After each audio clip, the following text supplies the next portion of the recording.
Bonjour. Bonjour à tous, bienvenue Bonjour. pour le dernier webinaire de l'année.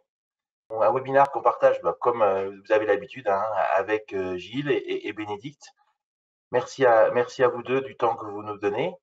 Merci à vous tous de nous accueillir chez vous pour ce webinaire où on va essayer d'être le plus clair possible, le plus interactif possible avec vous et répondre à toutes les questions que vous allez vous poser. On va parler de la Covid, tant au niveau des traitements avec le molnupiravir, des tags, des vaccinations, de la vaccination grippe aussi. Et puis restez jusqu'à la fin, on vous dira un mot aussi sur le PLFSS et sur l'évolution de la négociation qui est en cours et qui a commencé maintenant depuis un mois avec l'assurance maladie. Pour ce qui est du contexte sanitaire, on est en pleine 5e vague, vous le savez, avec en plus un nouveau variant qui arrive, ce variant Omicron qui est potentiellement assez virulent. Et le seul moyen qu'on ait de s'en sortir, c'est d'accélérer la campagne de vaccination et de tests. C'est ce qui va être essentiel pour réduire l'épidémie, éviter les formes graves et éviter des confinements qui pourraient avoir lieu tout de suite après les fêtes en début d'année. La pharmacie a été, est toujours et j'espère restera un chaînon essentiel de la vaccination en ville, puisqu'on fait à peu près entre 60 et 70% des injections qui sont réalisées par les pharmacies, 750 000 injections par semaine, et 90% des 3,35 millions de tags sont réalisés par semaine dans les pharmacies. C'était une semaine record qui a eu lieu la semaine dernière, tant pour les tags que pour la vaccination Covid. Et ça, jamais je pourrais vous remercier autant pour cet investissement que vous avez fait tous. Et c'est grâce à l'investissement que vous avez fait qu'on va éviter les conséquences les plus délétères de cette 5e vague. Vous savez que le ministre a proposé, c'est une proposition et pas une obligation, aux pharmaciens qui le désiraient d'ouvrir le dimanche. En fait, il a fait ça pour que les pharmaciens puissent, s'ils le souhaitaient, proposer une extension de la vaccination. D'autres veulent s'organiser différemment. Il n'y a pas de bonne ou de mauvaise organisation. Chacun prend celle qui lui convient. Le but, c'est de faire le maximum. Le maximum, ça ne veut pas forcément dire plus, si vous faites déjà beaucoup. Ça veut dire faites tout ce que vous pouvez. Et nous, à l'USPO, on ne laissera personne montrer du doigt la profession en disant vous auriez pu faire plus. On sait l'engagement que vous avez, on sait les difficultés que vous avez, tant pour vous que pour vos équipes, et on ne laissera personne critiquer l'implication de la pharmacie dans cette crise sanitaire qui, depuis le début, a été exemplaire. Donc, faites ce que vous pouvez, ça peut être le dimanche ou un autre jour, on vous dira jamais de faire faites ce que vous pouvez, ce que vous voulez, comme vous le pouvez avec vos équipes. Si vous ouvrez le dimanche, juste une petite chose, c'est limité à la Covid, donc dépistage, vaccination. Vous n'êtes pas là pour déstabiliser le réseau de garde. Vous ne devez pas dispenser une seule ordonnance. Le seul médicament que vous pouvez être amené à dispenser, ce sont des antalgiques pour éventuellement éviter d'être malade suite à l'injection, de faire de la fièvre ou d'avoir des douleurs. C'est la seule chose. Pour l'instant, le tarif est à 12,90 €, donc c'est 7,90 € initial plus 5 € de majoration. Et bien sûr, 5,40 € pour l'enregistrement d'un vaccin Covid le dimanche. L'USPO est à l'origine de plusieurs propositions pour faciliter et accélérer la campagne vaccinale et renforcer le rôle du pharmacien et de la pharmacie avec toute son équipe dans la vaccination. La plus importante, celle qu'on a fait récemment, c'est que la pharmacie soit considérée comme un centre de vaccination éphémère. Un mini-centre de vaccination, si vous voulez. Ça a pour but de pouvoir embaucher des personnes en plus, des infirmiers, des personnes retraitées, des étudiants, au même tarif que les centres. C'est-à-dire que ce n'est pas un tarif que vous donnez, c'est une vacation, comme les intervenants ont dans les centres. Ça évite déjà la concurrence, ça met tout le monde au même tarif, parce qu'on comprend bien que les étudiants, par exemple, préfèrent aller vacciner en centre où ils sont mieux rémunérés qu'en pharmacie où ce sera un contrat de travail. Le fait qu'on soit considéré comme centre de vaccination évite de faire des contrats de travail. Donc ça facilite aussi notre quotidien, ça renforce les équipes et ça aussi renforce les équipes de soins primaires. L'autre demande qu'on a fait, c'est de doubler le plafonnement d'enregistrement dans vaccin Covid pour passer à 2222 enregistrements par mois potentiel. Vous savez qu'il y a un capage aujourd'hui et qu'au-delà de ce capage, vous n'êtes plus rémunéré pour les 5,40 €. Voilà, ça, ce sont les propositions qui sont en train d'avancer. On vous tiendra bien sûr au courant dans les points infos réguliers que l'on fait sur l'adoption ou pas de ces propositions. Gilles, pour nous parler de la vaccination? Oui, merci Pierre. Donc sur la vaccination, donc, le rappel, vous savez que la troisième dose est ouverte aux adultes de plus de 18 ans, 5 mois après la seconde injection ou l'infection Covid. Vous savez également que ce délai de 5 mois va passer à 4 mois certainement, tout simplement parce que le variant Omicron arrive et que la couverture vaccinale, l'efficacité pardon, du vaccin avec la troisième dose le fait passer de 70% à 90% avec le variant Omicron. Donc, accélération des troisièmes doses. Et donc, vous allez voir en janvier, ça va encore accélérer pour que toutes les personnes soient protégées avant, avant que l'Omicron n'envahisse tout. Beaucoup de commandes réalisées. On était à 3,3 millions de doses, 4,4 millions au total qui ont été commandées par le réseau de ville, par vous, parce que personne n'oublie que vous faites le travail pour les autres. C'est vous qui commandez pour les médecins, pour les infirmiers, pour les sages-femmes. Et donc, c'est vous qui êtes je dirais le responsable de l'approvisionnement des autres professionnels de santé. C'est pas toujours confortable parce qu'ils ont tendance un petit peu à critiquer. Dites à vos professionnels qui doivent commander 15 jours avant, parce que sinon, venir juste en disant j'ai besoin d'une dose cette semaine, vous ne pouvez pas les donner parce que vous les avez déjà réservées pour vous ou pour d'autres. Donc, rappelez-leur qu'ils doivent le faire. Et on a demandé aussi au ministère que l'on puisse avoir et recevoir la ventilation des flacons par commande, par médecin, puisque vous savez qu'il y a des difficultés aujourd'hui d'approvisionnement en Pfizer. Elles sont limitées, tout simplement parce que les moins de 30 ans ne peuvent être vaccinés que par Pfizer et donc il faut réserver prioritairement ces doses parce que sinon ils ne pourraient pas être vaccinés s'il n'y a pas de Pfizer disponible. Les doses Moderna sont envoyées à la place des doses de Pfizer. Alors bien sûr, ça fait réagir beaucoup de professionnels de santé. Il faut savoir deux choses. C'est d'abord que les centres de vaccination ont moins de Pfizer que vous. Donc, il n'y a pas des doses privilégiées qui partent vers les centres de vaccination au détriment des professionnels de santé de ville. Là, vous allez recevoir 3 doses de Pfizer par effecteur, dont la pharmacie, et les commandes qui ont été passées lundi dernier, eh bien, ce sera qu'un seul flacon de Pfizer par effecteur, donc par médecin, par infirmière, et 2 par pharmacie. Vous voyez, la pharmacie, on considère toujours qu'il y a 2 effecteurs, donc on en a un petit peu plus que les autres.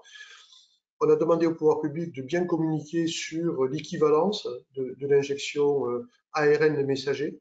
C'est pas Pfizer, c'est pas Moderna, c'est un vaccin ARN messager qui sont aussi efficaces les uns que les autres, voire même un petit peu plus sur Moderna, puisque il était considéré en septembre-octobre comme étant plus efficace et avec une durée de protection un petit peu plus longue.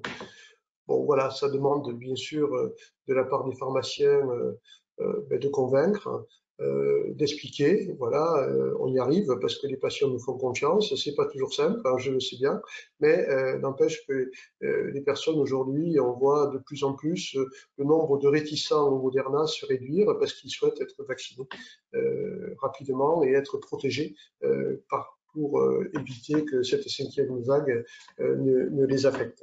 Mais ça demande un travail supplémentaire et on a demandé au pouvoir public de communiquer là-dessus de façon extrêmement dense, ce qu'ils ont commencé à faire, mais on leur demande de le faire encore plus. On est très attentif. Alors juste un point aussi, hein, il y a eu un petit bruit de couloir disant que il fallait faire une dose entière maintenant avec Omicron de Moderna sur la 3e dose. Non, c'est demi-dose Moderna. Voilà. Donc, réservé pour la 3e dose aux plus de 30 ans, il n'y a pas de débat là-dessus. S'il y avait un changement de position, ça se ferait de façon officielle et pas juste sur la déclaration d'un d'un avis d'un individu, même fût-il scientifique spécialiste. Non, nous, on vous donnera l'information quand ce sera officiel, si jamais ça devait changer. Mais pour l'instant, ce n'est pas dans le périmètre de changement. Ils considèrent que la demi-dose suffit pour se protéger de façon efficace contre Omicron. Ce qu'il faut, c'est avoir 3 doses. Ça, c'est important. Et ça, il faut le répéter. On vous consulte régulièrement. On fait des sondages et merci à tous les pharmaciens qui répondent. Hein, c'est très efficace parce que ça nous permet d'abord de montrer que la profession est très attentive et réactive et en plus ça nous permet nous d'argumenter. Et là sur l'approvisionnement en vaccins ARN messager, on est en train de mettre la pression sur le ministère, sur Santé publique France pour trouver une autre organisation et pouvoir commander de façon beaucoup plus rapide. C'est-à-dire un objectif, ce serait qu'on commande et 48 heures après, on reçoit. Et là, on pourrait répondre à la fois, nous, à notre organisation, mais également aux besoins des médecins, des infirmiers qui n'imaginent pas qu'il faut 15 jours pour commander. Donc, on a bon espoir avec Pierre de faire bouger les choses assez rapidement. On vous rappelle que les préparateurs et les étudiants en pharmacie de 4e année peuvent vacciner à la fois contre la grippe et à la fois contre la Covid. Que pour l'instant, les enfants de 5 à 11 ans qui devraient être vaccinés, apparemment, ça devrait commencer mercredi. Pour l'instant, la vaccination sera réservée dans un certain nombre de centres de vaccination, un petit peu spécialisés sur pédiatrie, et que la bascule en ville, pour l'instant, le schéma qui est en cours, c'est plutôt réservé aux médecins. Et je ne vous cache pas que ça nous va bien. Parce que, voilà, il faut... aujourd'hui, ça va prendre un petit peu plus de temps. Il faut que les mamans soient volontaires, et les papas, hein, voilà, qu'il y ait un accord parental. On sait que dans les pays où ils ont commencé à le faire, pour l'instant, on est à peu près entre 25 et 30% d'enfants qui sont vaccinés. Donc on voit que tout ça va prendre du temps. Eh bien, de mobiliser les médecins là-dessus nous paraît être une bonne stratégie. Faites bien attention, parce que vous allez commander des doses pour les médecins, vous l'avez déjà fait. Faites bien attention de bien séparer les Pfizer adultes et les Pfizer à usage pédiatrique. Hein. Soyez très très attentifs. Je ne sais pas comment vont être étiquetés ces flacons quand ils vont arriver, mais en tout cas, soyez extrêmement prudents quand le grossiste va vous les fournir, de bien les identifier, de bien les séparer. Et ensuite, il y a un autre point qui a été rajouté, hein, c'est que voilà, le Premier ministre hier a annoncé qu'il y aurait obligation de vaccination pour tous les soignants et les pompiers à partir du 30 janvier. Donc voilà, vos équipes doivent être vaccinées et il y a tout le mois de janvier pour qu'elles soient vaccinées si elles ont le délai de 7 mois. Mais en pharmacie, on a quelques cas particuliers de non vaccinés, mais il y en a très peu. Voilà pour la vaccination Covid. Juste pour la vaccination grippe, quelques résultats, puisqu'on n'est pas tout à fait à la fin de la campagne. Je pense qu'il faut continuer à se vacciner contre la grippe et que vous deviez inciter les patients à se faire vacciner. La grippe est en train d'arriver. Il y a des alertes qui arrivent de la région PACA. Et on sait que malheureusement, au moment des fêtes, on a toujours éventuellement un pic épidémique de grippe. Donc, il est encore temps de se faire vacciner. Quelques chiffres récents, au 17 décembre, on a délivré 10,7 millions de doses de vaccins contre 11,1 millions l'année dernière. Donc, il y a 400 000 vaccins d'écart. C'est lié simplement au décalage d'une semaine de démarrage de la vaccination. On a perdu 1,5 million dès le départ, on a rattrapé petit à petit, mais il y a encore 400 000 de déficit. Ces 400 000 de déficit ne concernent pas les plus de 65 ans, donc ça c'est une bonne nouvelle. mais ça concerne plus les moins de 65 ans. Et là aussi, on a démarré trop tard, je crois que c'était le 22 novembre, la vaccination pour ces patients, c'est trop tard le 22 novembre. Donc il faudra revoir ça l'année prochaine, démarrer plus tôt et ouvrir la vaccination à tout le monde en pharmacie. Par contre, les pharmaciens, eh bien, on a injecté 4,2 millions de vaccins cette année contre 3,5 millions l'année dernière. Donc 700 000 doses de plus injectées en pharmacie. On est à 39,4% d'injections en pharmacie contre 32 ou 33 l'année dernière. On voit bien que les patients trouvent que la vaccination en officine est plus simple et plus efficace. Et c'est grâce à la vaccination en officine qu'on maintient des taux de couverture vaccinale sur la grippe extrêmement élevés. Donc, on est supérieur à l'année 2019, un petit peu moins à l'année 2020, qui est une année exceptionnelle. Mais voilà, le niveau de couverture vaccinale est bon, mais c'est jamais suffisant. Donc, continuez à proposer la vaccination pendant les rappels de vaccination Covid. Et vous savez que vous pouvez les injecter le même jour, à la même heure, en même temps, on a la chance d'avoir 2 épaules.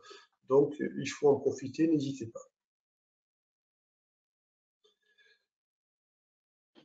Alors, quelques questions.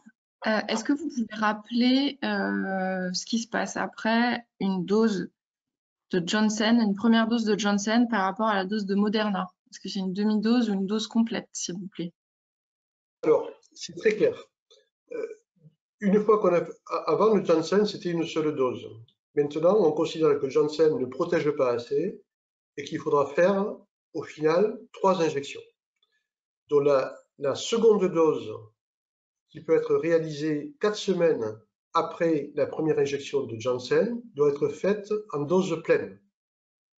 Donc si c'est du Moderna, c'est une dose pleine. Et ensuite, quand on est sur la dose de rappel, c'est-à-dire la 3e dose, là, on est sur une dose de Pfizer ou une demi-dose de Moderna. Donc Janssen, quand la personne vient et qu'elle a eu que sa dose de Janssen et qu'elle n'a pas eu le Covid, elle doit avoir une dose de Moderna pleine, si c'est du Moderna, ou Pfizer plein, si c'est Pfizer. Et ensuite, il faudra lui dire, entre 5 et 7 mois, venir faire la dose de rappel. Sinon, il perdra son pass sanitaire. Donc, ceux qui sont en Janssen, qui sont en dose unique aujourd'hui, perdent leur pass sanitaire s'ils se vaccinent pas. Ok. Est-ce qu'on peut revenir aussi sur la vaccination des jeunes, donc 12-17 ans? Est-ce que c'est possible de les vacciner en pharmacie et est-ce que c'est possible de faire un rappel sur ces personnes-là? Alors, je ne sais plus, Bénédicte, non, pour l'instant, la 3e injection, c'est les plus de 18 ans. Hein. C'est ça, hein. Voilà, j'ai eu un doute. Non, c'est toujours les plus de 18 ans. Pour les autres, pour l'instant, il n'y a pas de dose de rappel. Il faut savoir que pourquoi on fait une 3e dose? Parce qu'on perd l'immunité. Parce que l'immunité diminue. Et donc, quand elle arrive à 60-70%, eh bien, on n'est pas assez protégé alors qu'on pourrait être mieux protégé. C'est pour ça qu'on rebooste l'immunité. Et ce boost d'immunité est d'autant plus nécessaire qu'on est âgé, parce que notre système immunitaire est moins efficace. C'est pour ça qu'on a priorisé au départ les plus de 65 ans et que pour l'instant, on reste sur les plus de 18 ans, puisqu'on considère que entre 12 et 18 ans, eh bien, la réponse immunitaire est encore valable. Après, je pense qu'il y aura d'autres études et on verra si les AMM sont étendus pour une dose de boost pour les moins de 18 ans. Mais pour l'instant, ce n'est pas le cas. Donc, en tout cas, c'est Mais par contre, on peut faire les premières vaccinations. Voilà. Parce que une partie de la question, c'était est-ce qu'on peut faire la première vaccination? On peut faire les 2 premières doses pour les 12-18 ans en pharmacie. Ça. Oui, c'est ça. Et il n'y a pas d'indication pour la dose boost, la dose de rappel, 3e dose, ce n'est pas indiqué sur les 11 et 18 ans. Et pour la vaccination des 5-11 ans, pour l'instant, c'est plutôt réservé au centre de vaccination et aux médecins. Sur les disponibilités des vaccins, est-ce que vous pensez que est-ce que vous savez si en janvier, il y aura plus de Pfizer et s'il y aura plus d'approvisionnement en Pfizer en janvier? Nous, on ne sait pas ça, hein, mais je pense que en janvier, on va avoir beaucoup plus de moins de 30 ans qui vont venir se faire vacciner. Donc là, il faudra qu'il y ait des doses de Pfizer disponibles pour cela. Donc en gros, c'est ça la priorité, c'est que les moins de 30 ans, on l'a bien vu, hein, vous avez vu que le pass sanitaire risquait de disparaître au profit d'un pass vaccinal. Donc, c'est-à-dire qu'il faudra que tout le monde soit à jour de sa vaccination. Et vous savez que l'échéance du 15 janvier fait qu'on perd son pass sanitaire. Et donc, on est sur, voilà, le ministre l'a dit clairement, hein, on est sur une obligation de vaccination, mais une obligation de vaccination complète. Hein, ce n'est pas des bouts de vaccination. Donc, ça veut dire qu'il va falloir réserver du Pfizer pour les moins de 30 ans, pour qu'ils puissent aller à la fac, prendre les transports en commun, continuer leurs études, aller au lycée, etc. Hein. Donc, alors moi, je ne sais pas. Ce que l'on sait, c'est que le fait d'avoir fait une demi-dose de Moderna fait qu'on a des stocks de Moderna qui se sont multipliés par 2, mécaniquement. Et donc, eh bien, je crois qu'il faut arrêter de raisonner Pfizer-Moderna. Il faut raisonner ARN messager. Ces deux vaccins sont efficaces. C'est le message qu'il faut faire passer. Ils permettent d'avoir un taux, une couverture vaccinale efficace à plus de 90%, comme on a fait ces 3 doses, malgré le variant Omicron. Et qu'il faut se vacciner et que Moderna, il y a une précaution qui a été prise de les moins de 30 ans et demi-dose. Donc voilà, et vous avez vu qu'on n'entend plus parler d'effets secondaires en Suède, en Norvège, et que là-bas, ils utilisent le Moderna, même si ça a été les 2 pays qui ont fait une petite alerte, peut-être avec un peu trop de bruit, et qui fait qu'aujourd'hui, le Moderna met le doute. Mais nous, on a demandé aussi que dans les prises de rendez-vous, ce soit une prise de rendez-vous 3e dose, et pas une prise de rendez-vous Pfizer. Et on demande à ce que toute la communication porte là-dessus. Il faut arrêter à se faire embêter, à passer des minutes à discuter là-dessus. C'est important d'informer, de dire quel vaccin vous injectez, mais il faut arrêter de justifier l'injection de Moderna. En plus, le Moderna est plus facile à utiliser parce qu'on n'a pas besoin de le reconstituer. Faites aussi attention, hein, sur des choses toutes simples dans l'organisation. On sait que certains pharmaciens préparent des seringues parce qu'il y a un rythme d'injection qui va être soutenu. Et donc, il faut faire attention parce que c'est demi-dose pour la 3e, mais c'est dose entière pour la 1re et la 2e. Donc, si vous préparez des seringues, gardez quand même un fond de flacon pour faire des doses entières si vous vous retrouvez avec quelqu'un qui vient pour une première injection. Voilà, donc tout ça nécessite une organisation, nécessite parfois eh bien de s'adapter aux situations, mais on est à 1 million, quasiment 1 million d'injections par jour aujourd'hui, avec 40 000 à peu près par jour de première dose. Donc on voit bien que le rythme est là aussi à des niveaux records. Et donc dans ce travail, eh bien, les pharmaciens ont une place importante sur la ville. Voilà, ça demande beaucoup d'organisation, beaucoup de travail. Voilà, l'ouverture des centres fait que voilà, ça commence à réguler un petit peu plus les rendez-vous à l'officine. On est un petit peu moins sous pression, mais merci de ce que vous faites, hein, parce que franchement, vous êtes tout simplement irremplaçable.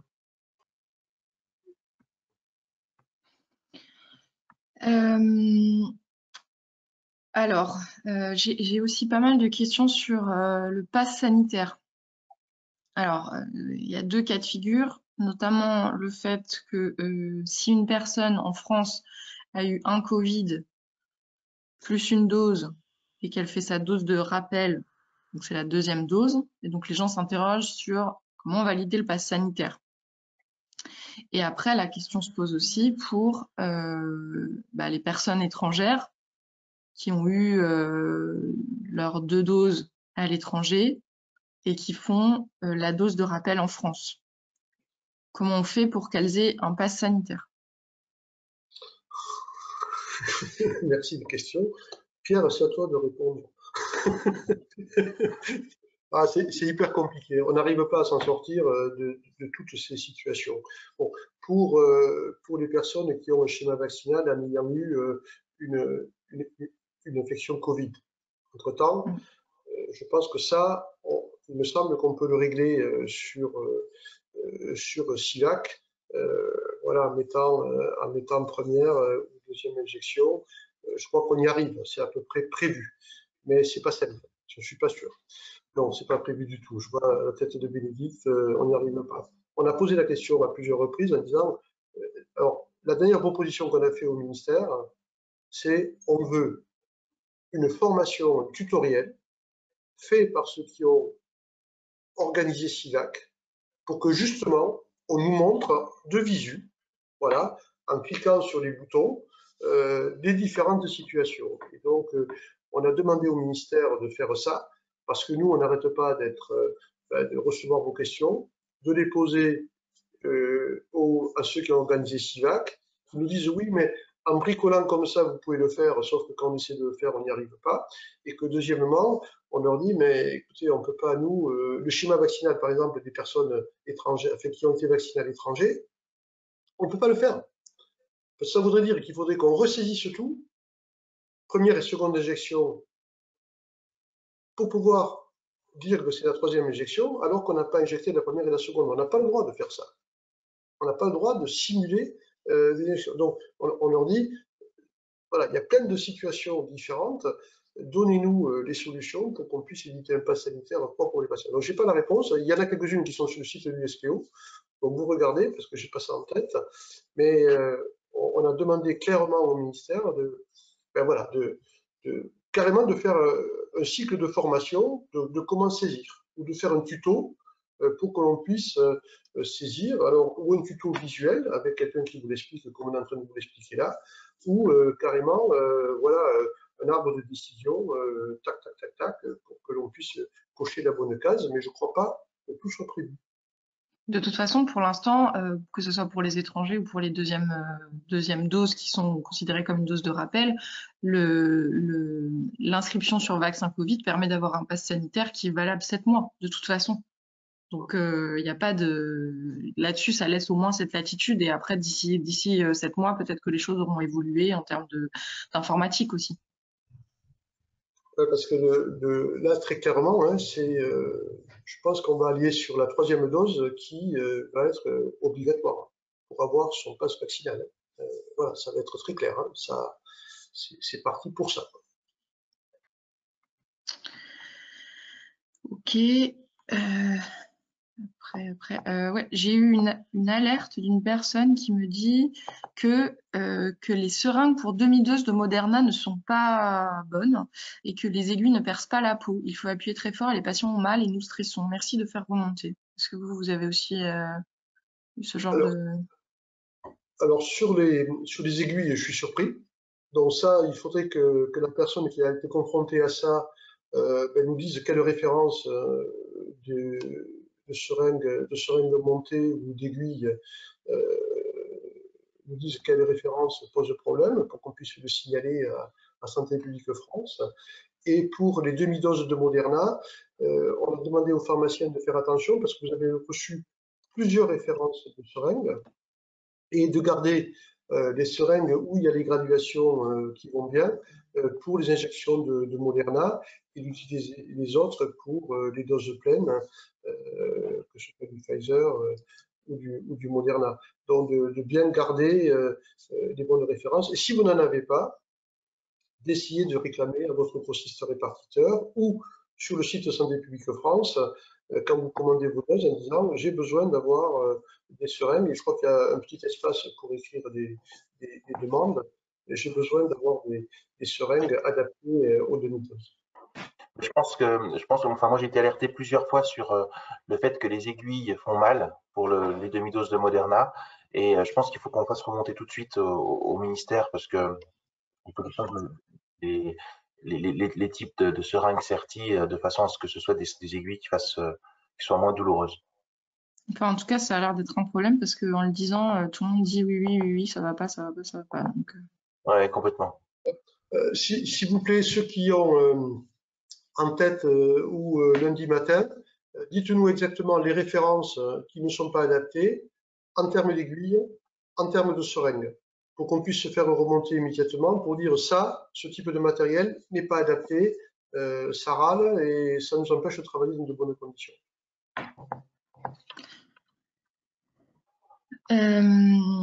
Est-ce qu'on peut vacciner les femmes enceintes? Oui, oui. Et troisième dose aussi? Oui, j'ai pas d'alerte là-dessus. Ce que je ne sais plus, j'ai un doute. Ce que je ne sais plus, c'est est-ce qu'il fallait une prescription pour les femmes enceintes? Oui, hein. Ça, on pourrait le faire sauter, hein, entre nous. En tout cas, pour la troisième dose, pour le rappel, c'est pas la peine. C'était pour la première injection, la prescription. Après, une fois qu'elles sont rentrées dans le cycle vaccinal, l'affaire est terminée, quoi. On peut renouveler. Est-ce qu'une infirmière retraitée peut venir travailler en CDD à la pharmacie pour vacciner? C'est pour ça qu'on a demandé qu'on soit considéré comme centre de vaccination. Là, on aura le droit sans aucun problème. Et comment le facturer? Alors, si on est oui, vas-y. Ce qu'on essaie de faire, on a demandé ça il y a 15 jours. Pour l'instant, on n'a pas obtenu de cause, alors qu'on est dans l'urgence, hein, puisqu'il y a certains pharmaciens qui sont ouverts là maintenant, aujourd'hui, et qui vaccinent. Et c'est de dire si la pharmacie est considérée comme un centre de vaccination éphémère, eh bien, quand on embauche une infirmière pour nous aider à vacciner, et là, ça ne concernerait bien sûr que le dimanche, hein, puisque on ne pourrait pas être centre de vaccination éphémère tout le temps, je pense que ce sera refusé. Eh bien là, c'est pas vous qui la payez.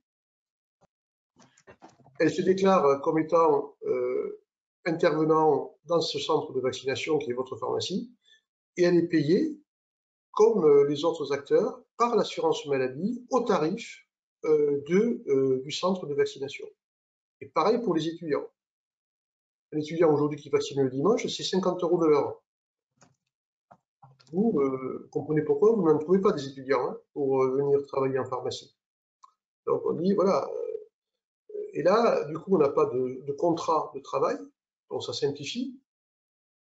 On n'est pas embêté avec ça. On n'a pas de charge sociale.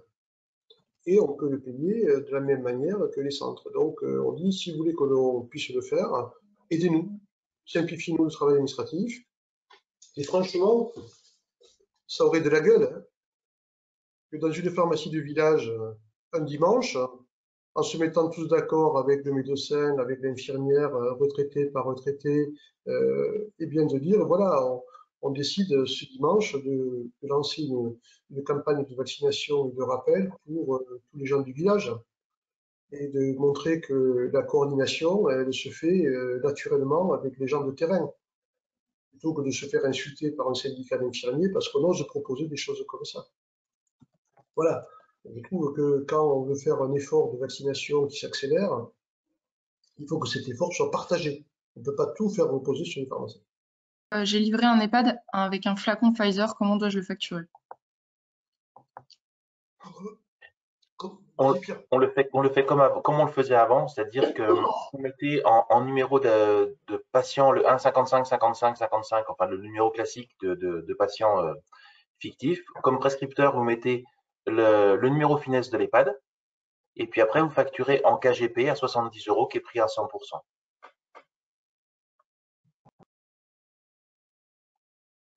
Merci. J'ai aussi une question sur plutôt la rémunération des équipes le dimanche. Comment devons-nous rémunérer nos équipes le dimanche? Heures supplémentaires et puis travail du dimanche avec récupération derrière. Voilà. Vous avez vu qu'ils ont doublé le paiement des heures supplémentaires à l'hôpital. ce qu'on leur dit. On leur dit si on embauche, si le personnel fait venir le dimanche, d'abord, c'est moins bien rémunéré et on a des personnes qui travaillent en pharmacie qui préfèrent aller travailler dans des centres qu'en pharmacie parce que c'est mieux payé. Ça n'a pas de sens. Donc, nous, on a demandé aussi que pour le personnel qui sera embauché le dimanche, il soit traité de la même manière que les centres éphémères. Voilà, qu'on soit dans la même situation. On peut pas aujourd'hui suivre ce coût important alors que on nous demande de faire cet effort, surtout entre les fêtes. C'est un petit peu compliqué. Donc, après, c'est la convention collective. Alors, j'ai pas les Bénédicte, je sais pas si vous avez les choses en tête. Mais ça coûte cher et c'est pas au même niveau que les centres. Donc, c'est quand même ubuesque comme situation.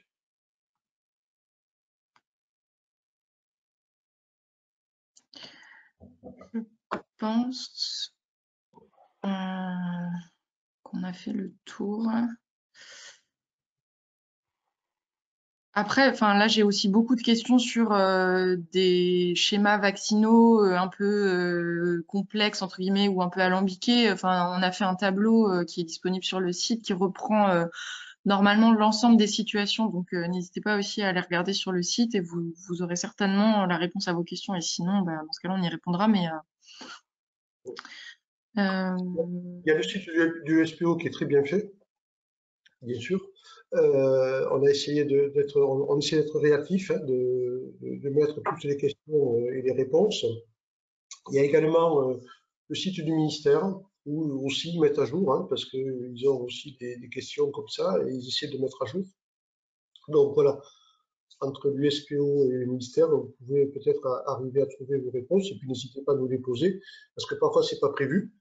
Et nous, on les pose au ministère et parfois on a souvent des réponses, mais parfois on a des réponses qui tardent parce que c'est compliqué.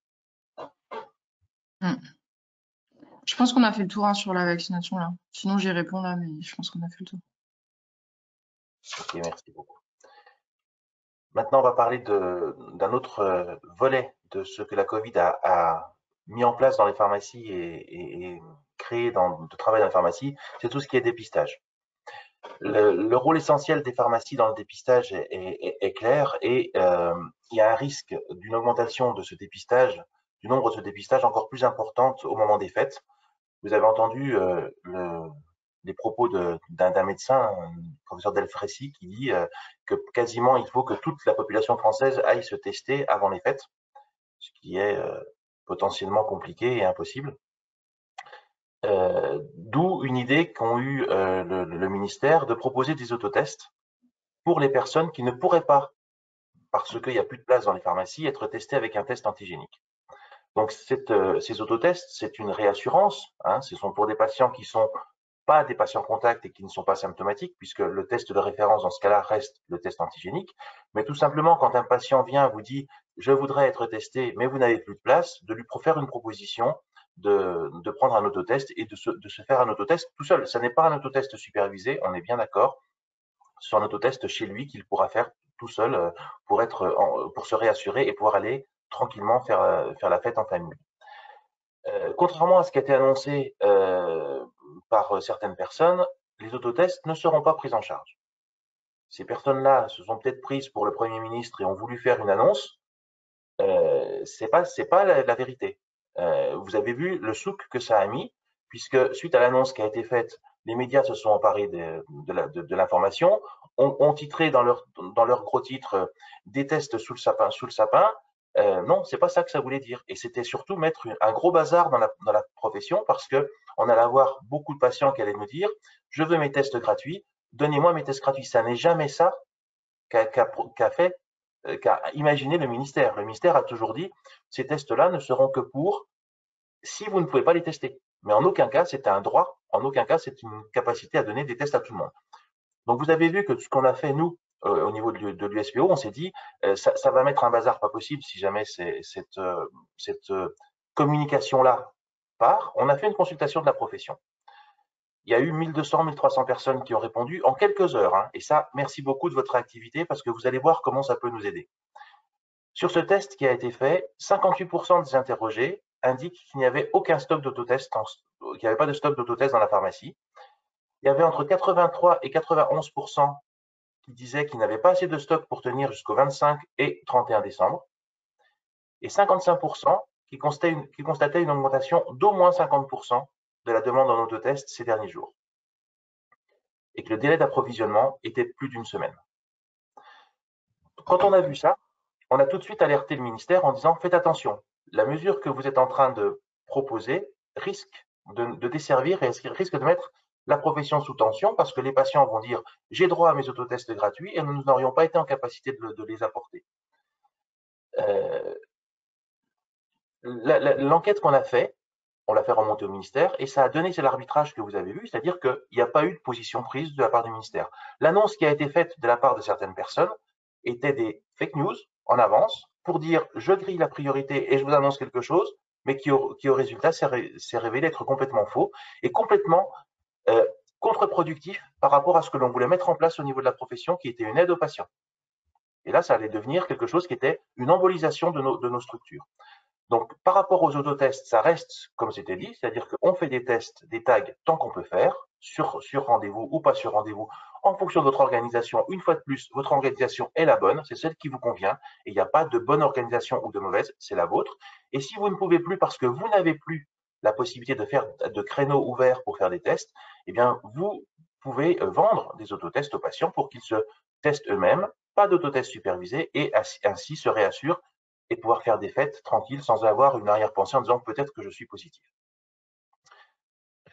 On a une alerte particulière sur les pharmacies de montagne qui vont avoir une zone d'affluence énorme dans les jours qui viennent avec beaucoup de gens qui vont se rendre dans ces zones, dans ces stations de sport d'hiver.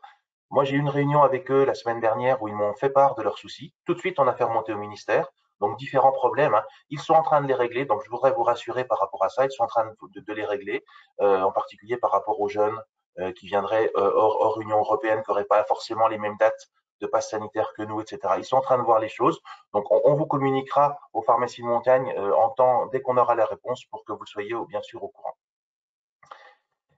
Par contre, une grosse évolution qui devrait, alors je vous dis bien, qui devrait arriver dans les jours qui viennent, c'est que suite à une demande que l'USPO a faite, ce serait qu'on puisse faire des tests, des TROD à la prélèvement nasal uniquement pour les enfants.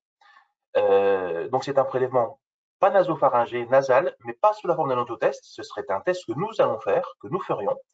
Et c'est un test beaucoup plus fiable que l'autotest, parce qu'un mode de prélèvement nasal, mais beaucoup plus performant, avec un test qui va être beaucoup plus fin aussi, et qui devrait donc voir son arrivée en début de semaine prochaine, qui sera réservé à la population de moins de 11 ans. En seconde intention, la première intention reste le test antigénique. Mais si vous avez un enfant qui ne peut pas ou ne veut pas, ou pour qui c'est compliqué d'avoir un test antigénique avec un prélèvement nasopharyngé, on a la possibilité, on aura peut-être la possibilité de faire ce prélèvement nasal avec un test très fiable. On voit bien que la population des enfants a explosé au niveau de nombre de tests, puisque vous savez aujourd'hui, quand un enfant est positif dans une classe, tous les cas contacts, donc toute la classe, ne peuvent retourner à l'école que s'ils sont testés et qu'ils ont un test négatif. Ce qui pour nous est très lourd parce que le matin, vous avez 25 bambins qui arrivent à la pharmacie pour dire il faut que je sois testé, sinon je ne peux pas retourner à l'école. Enfin, c'est les parents qui vous disent ça. Et il faut aller vite parce que les parents, ils attendent pour aller retravailler derrière. Donc, et là où on se rend compte qu'on perd énormément de temps, c'est quand il faut convaincre l'enfant que le prélèvement ne va pas faire mal et qu'il va falloir le faire. Enfin, c'est un temps qui est chronophage. Avec l'arrivée de ce test qui est beaucoup plus simple, on devrait pouvoir gagner du temps. Bien sûr, il faudra l'inscrire dans SIDEP. C'est comme un test antigénique. Il faudra inscrire le résultat dans SIDEP. Et afin de distinguer le tag de test antigénique du TROD nasal, il y aura une case à cocher dans SIDEP qui sera une case campagne. Campagne comme la campagne grippe, comme la campagne Covid, etc. Ça permettra de distinguer et de montrer à l'administration que c'est un test nasal qui a été fait et pas un test nasopharyngé, un prélèvement nasopharyngé. Voilà, Bénédicte. Ouais. Est-ce que tu peux rappeler le tarif des autotests? Les autotests, alors les autotests, il y a deux tarifs. Si vous dispensez des autotests sur prescription, enfin sur un CESU, l'autotest est facturé 4,02 € plus 1,02 € par tranche de 10 autotests. 4,20, 4,20, pardon, 4,20 excusez-moi. et c'est pour les professionnels du domicile en fait. C'est ça, qui ont des CESU, etc. Et autrement, c'est un prix qui est un prix encadré à 5,20 € maximum si on le vend aux patients.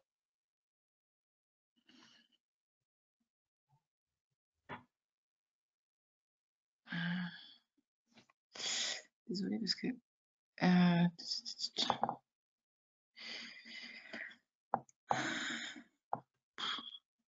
je recherche prix de l'autopassager. Oui, alors, il y a un problème aussi, ça je l'ai eu plusieurs fois, des problèmes avec des faux SMS cas contact.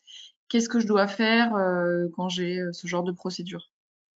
Alors, on a posé la question dans différentes commissions paritaires avec l'assurance maladie. Alors, la première chose que vous pouvez faire, c'est aller voir sur Amélie pour aller voir si le patient est bien déclaré comme cas contact. Mais ça peut prendre du temps. Vous pouvez très bien ne pas l'avoir. Mais si vous avez ce test-là, ben voilà, la bonne foi du pharmacien ne peut pas être remise en question. Vous faites le test, il est pris en charge et point barre, hein, c'est tout. On veut pas aller faire en plus de notre travail un boulot de gendarme, quoi. C'est juste pas possible. Donc voilà, il y a un faux SMS. On a signalé aussi qu'il y avait que les SMS n'étant pas nominatifs, ils pouvaient être renvoyés à différentes personnes. Ben écoutez, voilà, c'est comme ça. De toute façon, notre rôle, c'est un rôle de santé publique. Hein. Alors désolée, je reviens un petit peu en arrière sur les autotests parce que j'ai pas mal de questions qui arrivent. Donc, est-ce que les prix sont les mêmes pour les autotests, qu'ils soient vendus à l'unité ou par 5? Oui, oui, le prix sont les mêmes. En sachant qu'à l'unité, ça va être compliqué puisqu'a priori, il y a un stock qui est très, très, très tendu sur l'unité. Par contre, oui, le prix est le même. De toute façon, c'est un prix qui est encadré, c'est un prix imposé par l'État. Un prix maximum imposé par l'État. Est-ce que, alors, oui, plutôt, quelle est la liste des autotests qui peuvent être vendus? C'est sur le site du ministère. Il y a les autotests qui sont agréés, donc il faut qu'ils aient un marquage CE, ça c'est obligatoire. Hein. S'il n'y a pas de marquage CE, ils ne peuvent pas être délivrés. Et ensuite, il y a sur le site du ministère les autotests, enfin tous les tests qui sont présents et qui sont reconnus comme étant fiables, notamment avec le variant Omicron, d'être très attentif à ne pas avoir des tests qui ne permettraient pas de détecter la bonne protéine. Donc sur le site du ministère et le marquage de CE obligatoire. Est-ce qu'il est possible de déconditionner les autotests pour en donner un seul, enfin en vendre un seul, pardon? Oui.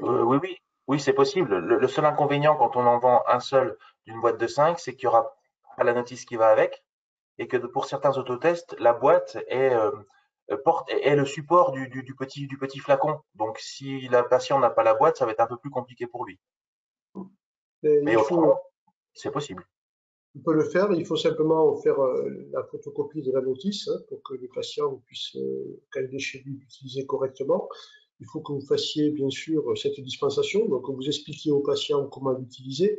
Et on sait très bien que c'est la qualité du prélèvement qui fait la qualité du test. Donc il faut bien expliquer que voilà, il faut enfoncer entre 2 et 3 cm dans le nez, tourner 5 fois d'un côté et 5 fois de l'autre. Donc ça fait partie des conseils indispensables du pharmacien. Hein. Et vous avez vu que la GMS repointe son nez. C'est un mauvais jeu de mots, je suis désolé, mais elle est là en train d'expliquer qu'ils peuvent jouer les sauveurs. Donc voilà. Nous, on est en difficulté en raison des ruptures, des détentions d'approvisionnement, parce que c'est pas quand même complètement rupture pénurie aujourd'hui. Mais pensez bien à expliquer au moment de la dispensation comment l'utiliser et comment réaliser un bon prélèvement. Comment est-ce qu'il sera possible de trouver ce nouveau test nasal, sur prélèvement nasal? Et juste, excusez-moi, je complète la question. Et quelle facturation? Quelle indemnité et quelle facturation? Pour ça, il faut qu'on attende l'arrêté qui devra arriver cette semaine. Tant qu'on n'a pas les éléments, c'est pas possible à vous dire. le code de commande sera noté, ou de toute façon il sera sur notre site, vous l'aurez, et puis ce sera vraisemblablement via les grossistes, hein, on va essayer de faire en sorte que ce soit un approvisionnement souple. Quant à la facturation, tout sera noté dans le DGS qui devra arriver ou dans l'arrêté. L'intérêt de ces tests, donc ils sont ciblés sur les moins de 11 ans, hein. Il n'y a pas de limite inférieure, hein, mais c'est les moins de 11 ans, en seconde intention, c'est que ça vous permettra, comme le disait Pierre, de répondre à la demande à ceux qui viennent à la pharmacie en catastrophe vous demandant un prélèvement salivaire. Nous, on l'a pas.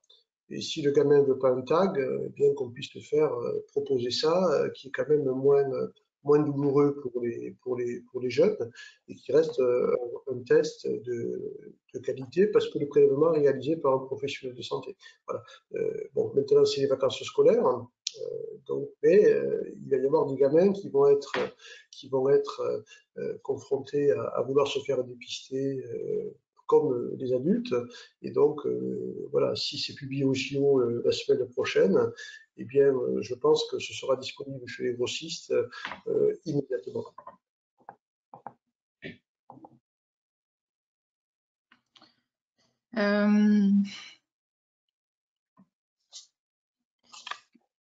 J'ai aussi pas mal de questions sur les inquiétudes par rapport au 25 décembre, le fait qu'il y ait un afflux en fait de personnes qui vont réaliser des tests.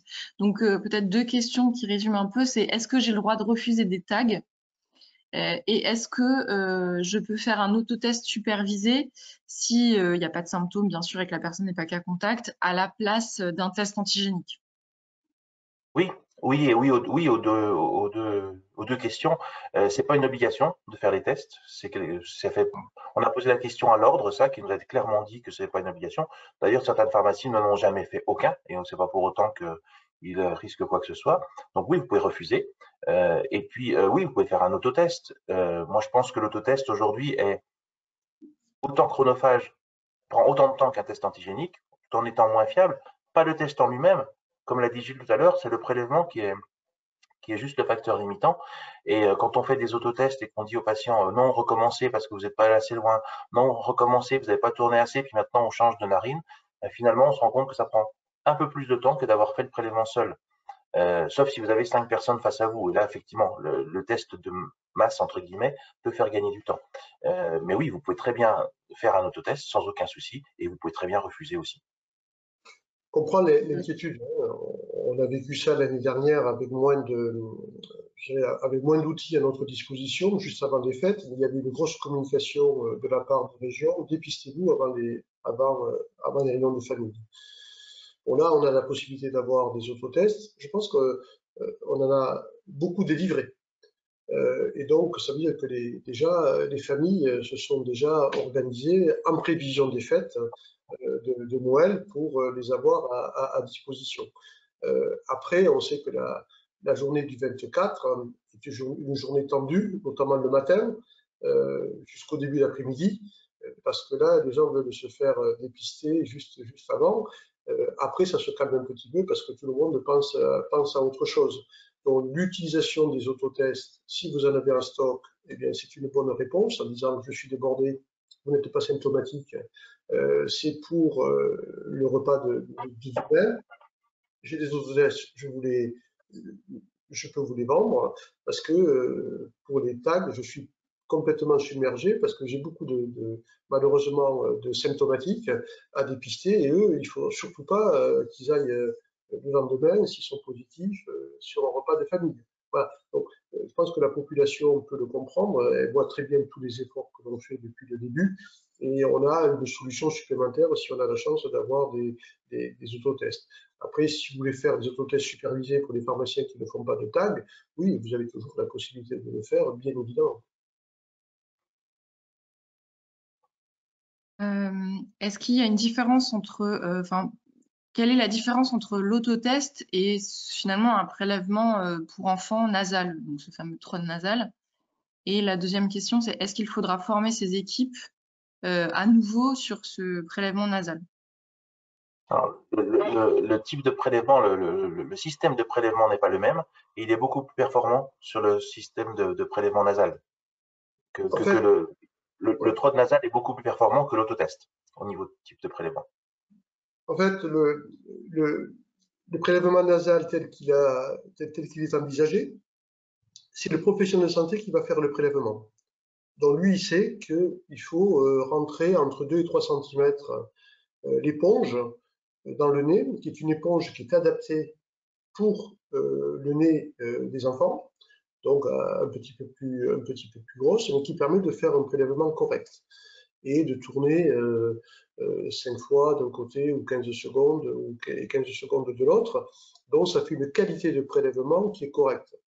Bien sûr, c'est moins sensible que le test antigénique parce qu'on va moins loin chercher éventuellement la présence du virus, mais c'est beaucoup plus satisfaisant qu'un test salivaire. Donc il n'y a pas besoin de formation pour le faire, et c'est tout simplement, voilà, ça permet d'avoir un geste moins traumatisant quand le gamin n'accepte pas de voir cet écouvillon de 4-5 cm, voire plus, rentrer dans le nez. Voilà, c'est un outil supplémentaire qui va être mis à notre disposition si ça marche. Donc c'est bien, pas besoin de formation. Le résultat, c'est toujours pareil, c'est dans les 15 minutes. Voilà, et après, on se retrouve sur le même type de test. Hein, c'est une chromato, voilà, c'est la même après. Et c'est le prélèvement qui fait la qualité. Est-ce qu'il est possible de faire le prélèvement pour les PCR en pharmacie? Et est-ce qu'il y a une attention particulière avec le variant Omicron? Alors oui, il est possible, s'il y a une convention signée avec le laboratoire de faire ce prélèvement, comme ça l'a toujours été depuis le début. Et non, il n'y a pas de particularité avec le variant Omicron. Pas aujourd'hui, en tout cas. Simplement, on sait que l'Omicron est très contaminant. Apparemment, ils ne sont pas plus virulents que le Delta en termes de nombre de patients qui sont atteints d'un Covid grave. Simplement, un petit rappel, hein. Là, on est en période de grosse circulation du virus. Entre 50 et 60 000 dépistages positifs tous les jours. On est à 10% de positivité. Ça veut dire que vous devez faire très attention et rappeler à vos équipes qu'ils doivent se protéger. Et on n'est pas au mois de juin où c'était calme, où on avait même pas une chance sur 200 d'avoir un positif. Là, c'est 1 sur 10 positif, voire plus. Donc, pensez aux équipements, aux recommandations pour protéger vos équipes. Soyez très très attentifs à ça et faire ces rappels de zones à protéger, de zones à désinfecter et surtout de se protéger aussi à titre personnel parce qu'il ne faut pas que les équipes attrapent le Covid. Donc surveillez comment vos équipes le font. Faites des rappels de bonne protection. Après détection tag positif, est-ce que le PCR de criblage est obligatoire ou optionnel? Non, non, il est obligatoire. Et le PCR donc de confirmation et de criblage. Hein. Oui, c'est ça.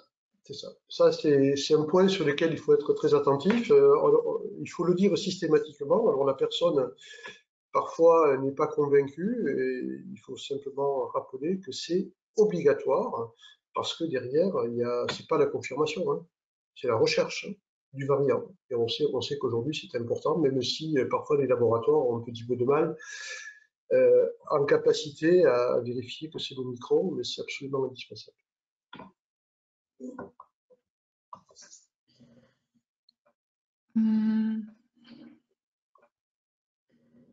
On peut toujours délivrer des autotests aux personnes. Oui, on en a parlé, donc oui, ça c'est bon, on l'a vu.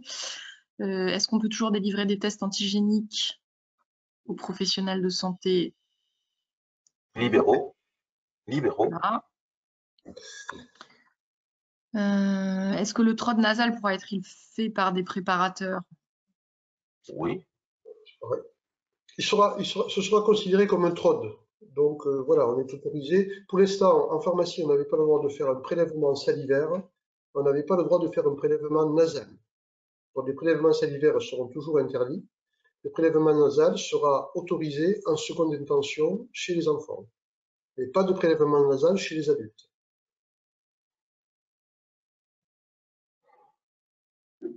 Est-ce que vous pouvez redonner la réglementation par rapport aux tests salivaires, s'il vous plaît? Les tests salivaires sont...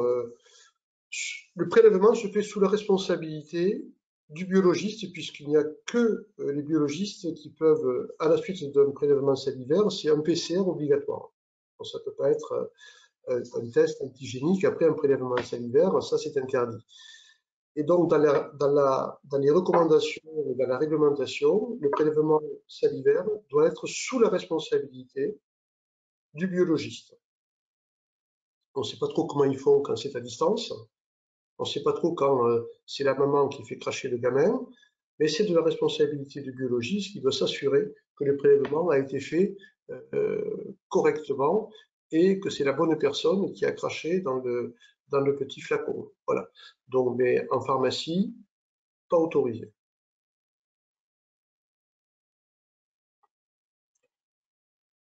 Ok. Juste peut-être avant que tu regardes une autre question, bien rappeler aux patients que s'ils sont symptomatiques à contact ou s'il y a un risque, qu'il faut quand même se dépister et ne pas rien faire et aller au fait en se disant bah, pas vu, pas pris quoi. Non, il faut que les gens soient responsables et s'ils ont un souci, s'ils ont le moindre doute, qu'ils aillent se faire dépister. Ça, faut insister là-dessus. Je pense qu'on a fait le tour. Après, c'est vrai qu'il y avait aussi beaucoup de questions sur est-ce qu'on peut délivrer les autotests au kiné, est-ce qu'on peut délivrer les autotests à quel professionnel de santé. Là aussi, on a fait des fiches pratiques hein, sur le site USPO, donc on répond normalement à beaucoup de questions. N'hésitez pas à les regarder. Il faut juste peut-être un petit rappel parce qu'on sait actuellement, il y a beaucoup de sollicitations. Pierre l'a rappelé tout à l'heure. Aujourd'hui, on peut délivrer des tests antigéniques aux personnes, aux professionnels de santé de ville. On ne peut pas le délivrer à quelqu'un qui travaille en clinique ou travaille dans une EHPAD, parce qu'on a des sollicitations pour se dépister juste avant Noël, en disant je vais les chercher gratuitement à la pharmacie. Ça ne marche pas. Donc, il faut bien faire attention de répondre négativement à ces sollicitations parce que vous risquez d'avoir des indus. Et ensuite, moi, je voudrais juste dire un truc, c'est que on ne se rend pas compte du travail que l'on fait. C'est-à-dire que on est à la fois, bien sûr, on vaccine, bien sûr, on dépiste, bien sûr, on vaccine contre la grippe, mais la qualité du message transmis par les pharmaciens en réponse à toutes les questions que se posent les patients, pour qu'ils aient les bons réflexes, pour qu'ils sachent ce qui est important, pour qu'ils sachent sur là où il ne faut pas passer à côté, eh bien, cette qualité du message passé par les pharmaciens, d'information, d'éducation, de rappel de gestes barrières, d'outils, etc., est extrêmement efficace. Et là aussi, je pense que ce n'est pas assez reconnu par rapport au temps que l'on passe et aux minutes que l'on passe toute la journée à réexpliquer et réexpliquer les mêmes choses pour que tout le monde ait bien compris. Et ça, je pense que les pouvoirs publics ne se rendent pas compte de tout ce travail qui est de très grande qualité. Parce que vous êtes bien informé, parce que vous assistez au webinaire et parce que vous suivez les consignes de l'USPO. Ça, c'est Voilà. un cadeau pour nous. Un dernier point sur les tests. Quand Bénédicte, tu as demandé si on pouvait dispenser des autotests aux autres professionnels de santé, on peut leur vendre en tant que patient. Par contre, eux ne peuvent pas réaliser d'autotest supervisé. L'autotest supervisé reste uniquement faisable par les pharmaciens. Donc, un kiné, un médecin qui veut acheter des autotests pour lui ou pour sa famille, il les achètera, il les fera, mais ce ne sera pas un autotest supervisé et ça ne donnera pas lieu du tout à une déclaration sur SIDEP. Ok. Est-ce que je suis pas sûre qu'on ait abordé la transformation du pass sanitaire en pass vaccinal, parce que c'est un peu lié avec les tests antigéniques et la fin des autotests, tests antigéniques qui permettraient d'avoir un pass sanitaire. La date d'entrée en vigueur de cette mesure? C'est 30 janvier, je crois. Ouais. Non. D'abord, ça a été une annonce du Premier ministre vendredi. Donc là, maintenant, ça va être soumis à un débat parlementaire. Donc il faut que la loi change. Donc là, je ne sais pas quand est-ce qu'ils vont convoquer, si c'est début janvier, mais ça va être sur un texte de loi qui va être. Enfin, en tout cas, il y aura consultation du Parlement là-dessus. Après, je ne sais pas quel va être le train et le schéma qui va être défini. Est-ce que c'est la loi? Est-ce que ça va être bien sûr, ça va être dans le cadre de l'état d'urgence, mais voilà, ça ne se fera pas sans débat. Donc, ça va prendre quelques jours, voire 1 ou 2 semaines. Et ensuite, bien évidemment, ça veut dire que ceux qui se dépistent aujourd'hui pour 24 heures en n'étant pas vaccinés, juste parce qu'ils ont un train à prendre, ben là, ce sera plus possible. Donc après, on verra quelles sont les contraintes. Est-ce que c'est juste les transports? Est-ce que c'est tous les transports? Est-ce que c'est le lieu de travail? Voilà, tout ça va être extrêmement débattu dans une période de campagne électorale présidentielle. Donc ça va être un petit peu sportif, mais on voit bien que l'intention est claire. C'est que les 5,7 millions de Français qui ne sont pas vaccinés se vaccinent aujourd'hui à raison de 30 000 à 40 000 par jour. Donc ça ne va pas assez vite. Et donc on met un coup de pression supplémentaire sur ces non-vaccinés qui va être assez forte. Voilà. Donc nous, on va suivre ça de près. L'impact par rapport aux tests antigéniques, parce que je pense que c'était ça la question sous-jacente. Aujourd'hui, sur les 3,3 millions de tests antigéniques que l'on fait, il y en a à peu près 500 000 qui sont liés au pass sanitaire, c'est-à-dire à ceux que l'on fait payer, c'est-à-dire les non-vaccinés qui veulent juste avoir le pass. Et ces 500 000 par semaine n'augmentent plus, ils sont stables, voire ils diminuent un petit peu parce qu'un certain nombre se vaccinent. Donc l'impact, on en revient à l'essence même du dépistage. Le dépistage, ce qui n'est pas fait pour pouvoir voyager. Le dépistage, c'était fait pour attraper les positifs, pour casser les compteurs, isoler les personnes et tester les patients contacts. Donc on va revenir à l'origine du dépistage, c'est attraper les positifs et pas être un pass sanitaire voyage. Donc voilà, ça s'est fait en plusieurs étapes, mais je pense que ça va accélérer encore la vaccination au mois de janvier. Ça ne va pas se faire sans discussion, hein, parce que ceux qui ne sont pas vaccinés, on sait qu'ils sont un peu résistants à la vaccination, mais voilà, après c'est des choix, et donc on sera là pour les vacciner s'ils veulent se faire vacciner. Très rapidement sur le molnupiravir, on en avait parlé lors du dernier webinaire. Finalement, il y a eu en fait un avis de la HAS qui indique que le médicament ne serait pas suffisamment efficace pour lutter contre les formes graves du Covid. Donc finalement, ce médicament ne sera pas dispensé. Et donc c'est plutôt rassurant de voir que la décision du ministre, enfin on n'en doutait pas, mais en tout cas la décision du ministre est prise se base sur des avis scientifiques, et donc des avis scientifiques de la HAS.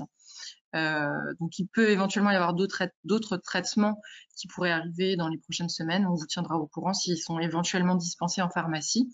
Et il y avait eu aussi des questions sur le fait que éventuellement il pourrait y avoir des dépenses supplémentaires par rapport à ce médicament-là. Mais en fait, c'est pas le cas puisque de toute façon, le contrat qui était signé avec le laboratoire et le ministère mentionnait bien le conditionnement à l'avis de la HAS. Donc, étant donné que l'avis de la HAS est négatif, il n'y a pas eu de déblocage de fonds spécifiques pour ce médicament. Voilà, je passe également sur le PLFSS. En fait, on voulait vous parler de ça parce que donc vous avez indiqué qu'il y avait plusieurs mesures qui avaient été adoptées qui concernaient la pharmacie d'officine, notamment sevrage tabagique et la possibilité de dispenser 1 mois de traitement lorsque l'ordonnance est expirée. Donc 1 mois de traitement pour les traitements chroniques et ça concerne les médicaments et les dispositifs médicaux. Sauf que donc ça, ces amendements ont bien été adoptés.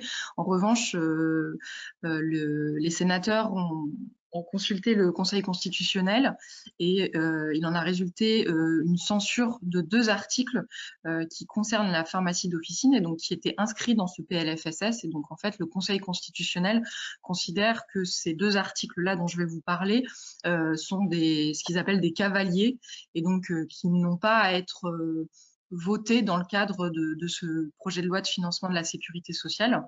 Et donc les deux articles qui ont été censurés sont la possibilité pour le pharmacien de substituer les dispositifs médicaux. Donc nous, on était extrêmement favorables à cet article. On l'avait beaucoup porté, on en avait beaucoup parlé aux députés et aux sénateurs. Malheureusement, donc cet amendement a été censuré. En fait, le gouvernement devait proposer dans les 6 mois un rapport qui listait les dispositifs médicaux qui pouvaient être substitués. Donc malheureusement, cet article est censuré, donc voilà, n'est pas adopté dans le PLFSS et ne peut pas entrer en vigueur.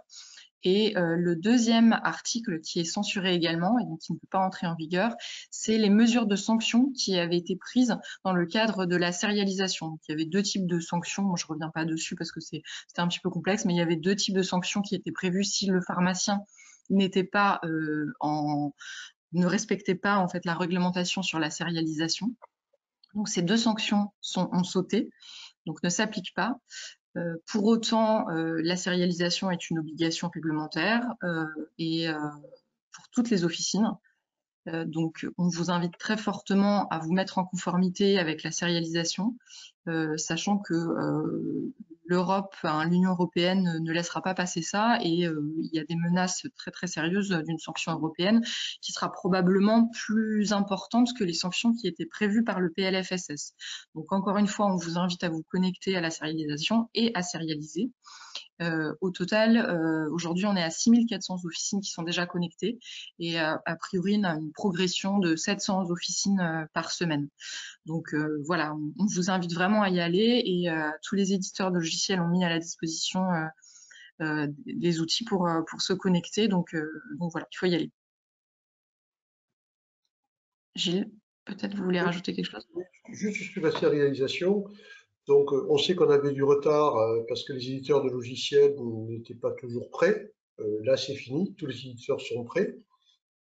Ceux qui ont fait la sérialisation, qui l'ont installé dans leur officine, ils l'ont déjà oublié. C'est pour eux transparent. Voilà, ils se sont organisés. Donc, vous savez qu'on peut le faire à l'entrée ou à la sortie. Donc, à l'entrée, au moment où vous êtes en train de ranger les commandes, donc vous vérifiez que le produit est conforme, et du moment qu'il est conforme, vous le décommissionnez, vous le mettez en rayon. D'autres on vous propose de ne pas le décommissionner, de le décommissionner à la sortie. Voilà, bon, c'est des choix. Moi, je pense qu'il faut laisser le choix au pharmacien en fonction de son organisation, mais c'est le pharmacien qui décide. Ce n'est pas l'éditeur de logiciel qui décide. L'éditeur de logiciel, il doit laisser plusieurs possibilités. La première, c'est de le faire à l'entrée ou de le faire à la sortie, et de ne pas imposer un schéma. Deuxièmement, l'éditeur de logiciel, il doit laisser le choix du pharmacien à passer par le connecteur de l'ordre des pharmaciens ou de passer en direct. Passer par le connecteur de l'ordre des pharmaciens, ça coûte environ 40 €. Et je vous rappelle que la cotisation ordinale a baissé de 40 € pour que ce soit neutre pour les pharmaciens. Et le connecteur de l'ordre permet une plus grande facilité immédiatement de connexion, sans avoir des choses qui ne marchent pas. Et c'est un autre avantage, et c'est pour ça que nous, on l'a poussé, c'est que ça permet d'avoir ce qu'on appelle l'indépendance. C'est-à-dire la possibilité de faire que la sérialisation ne serve qu'à la sérialisation, c'est-à-dire à la recherche de la contrefaçon. Et avant même que tous les pays, parce que maintenant tous les pays l'ont développé, on est les derniers, on est en retard. Bon, on est déjà à 6700 pharmaciennes, on sait dire que c'est parti, quoi, ça y est, l'affaire commence à être derrière nous. C'est que des industriels veulent avoir les données pour la circulation des marchandises en Europe. Ce n'est pas du tout l'objet de la sérialisation. Ça, c'est de la traçabilité, c'est tout à fait autre chose. Et donc, on veut utiliser le travail que l'on fait pour l'exploiter pour les industriels, pour pouvoir organiser les flux au niveau de l'Europe au prétexte des ruptures. ce qui est un faux prétexte, hein, qui est un faux nez. Donc, si ça passe par le connecteur de l'ordre, l'ordre ne donnera les données que si elles correspondent à une enquête liée à une contrefaçon, et en aucun cas une exploitation industrielle. Donc, je vous invite à passer par le connecteur de l'ordre, et je vous invite, pour ceux qui sont WinPharma, à hurler contre cet éditeur de logiciel qui vous impose de passer en direct. Ce n'est pas conforme à ce qui est prévu de toutes les discussions que nous avons eues avec le ministère.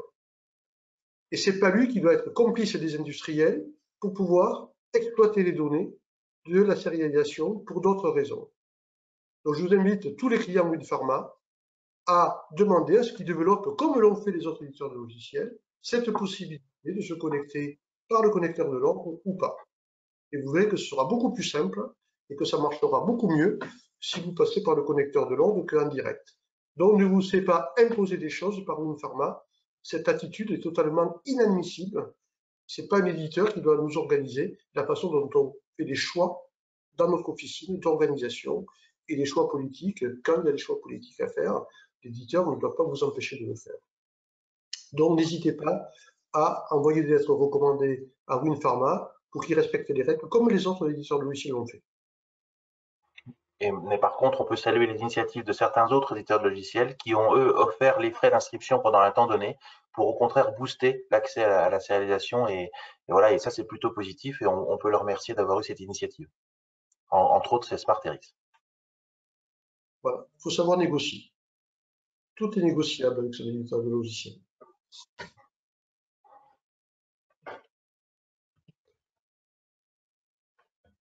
Pas de questions là-dessus, Bénédicte? Pardon.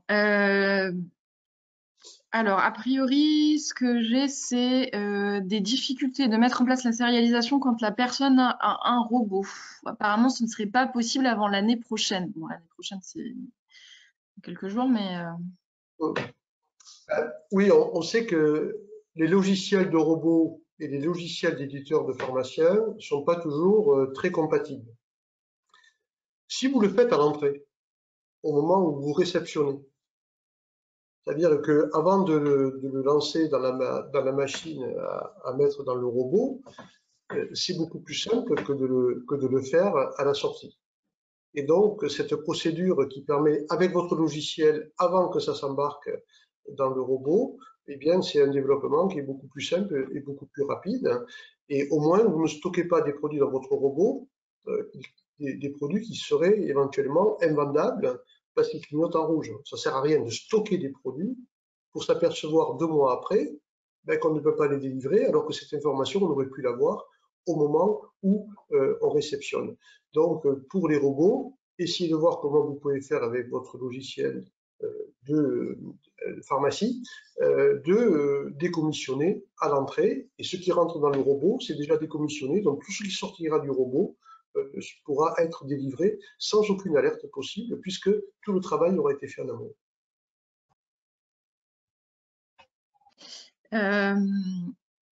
Est-ce qu'il est possible, une fois que la personne est passée en direct, en fait, avec France MVO, est-ce qu'il est possible de changer et de passer via le CNOP? Je pense que oui. Je pense que oui. Voilà, il faut simplement contacter France MVO pour dire, voilà, moi je veux maintenant passer par le CNOP et ce sera beaucoup plus facile et beaucoup plus fiable et beaucoup plus court.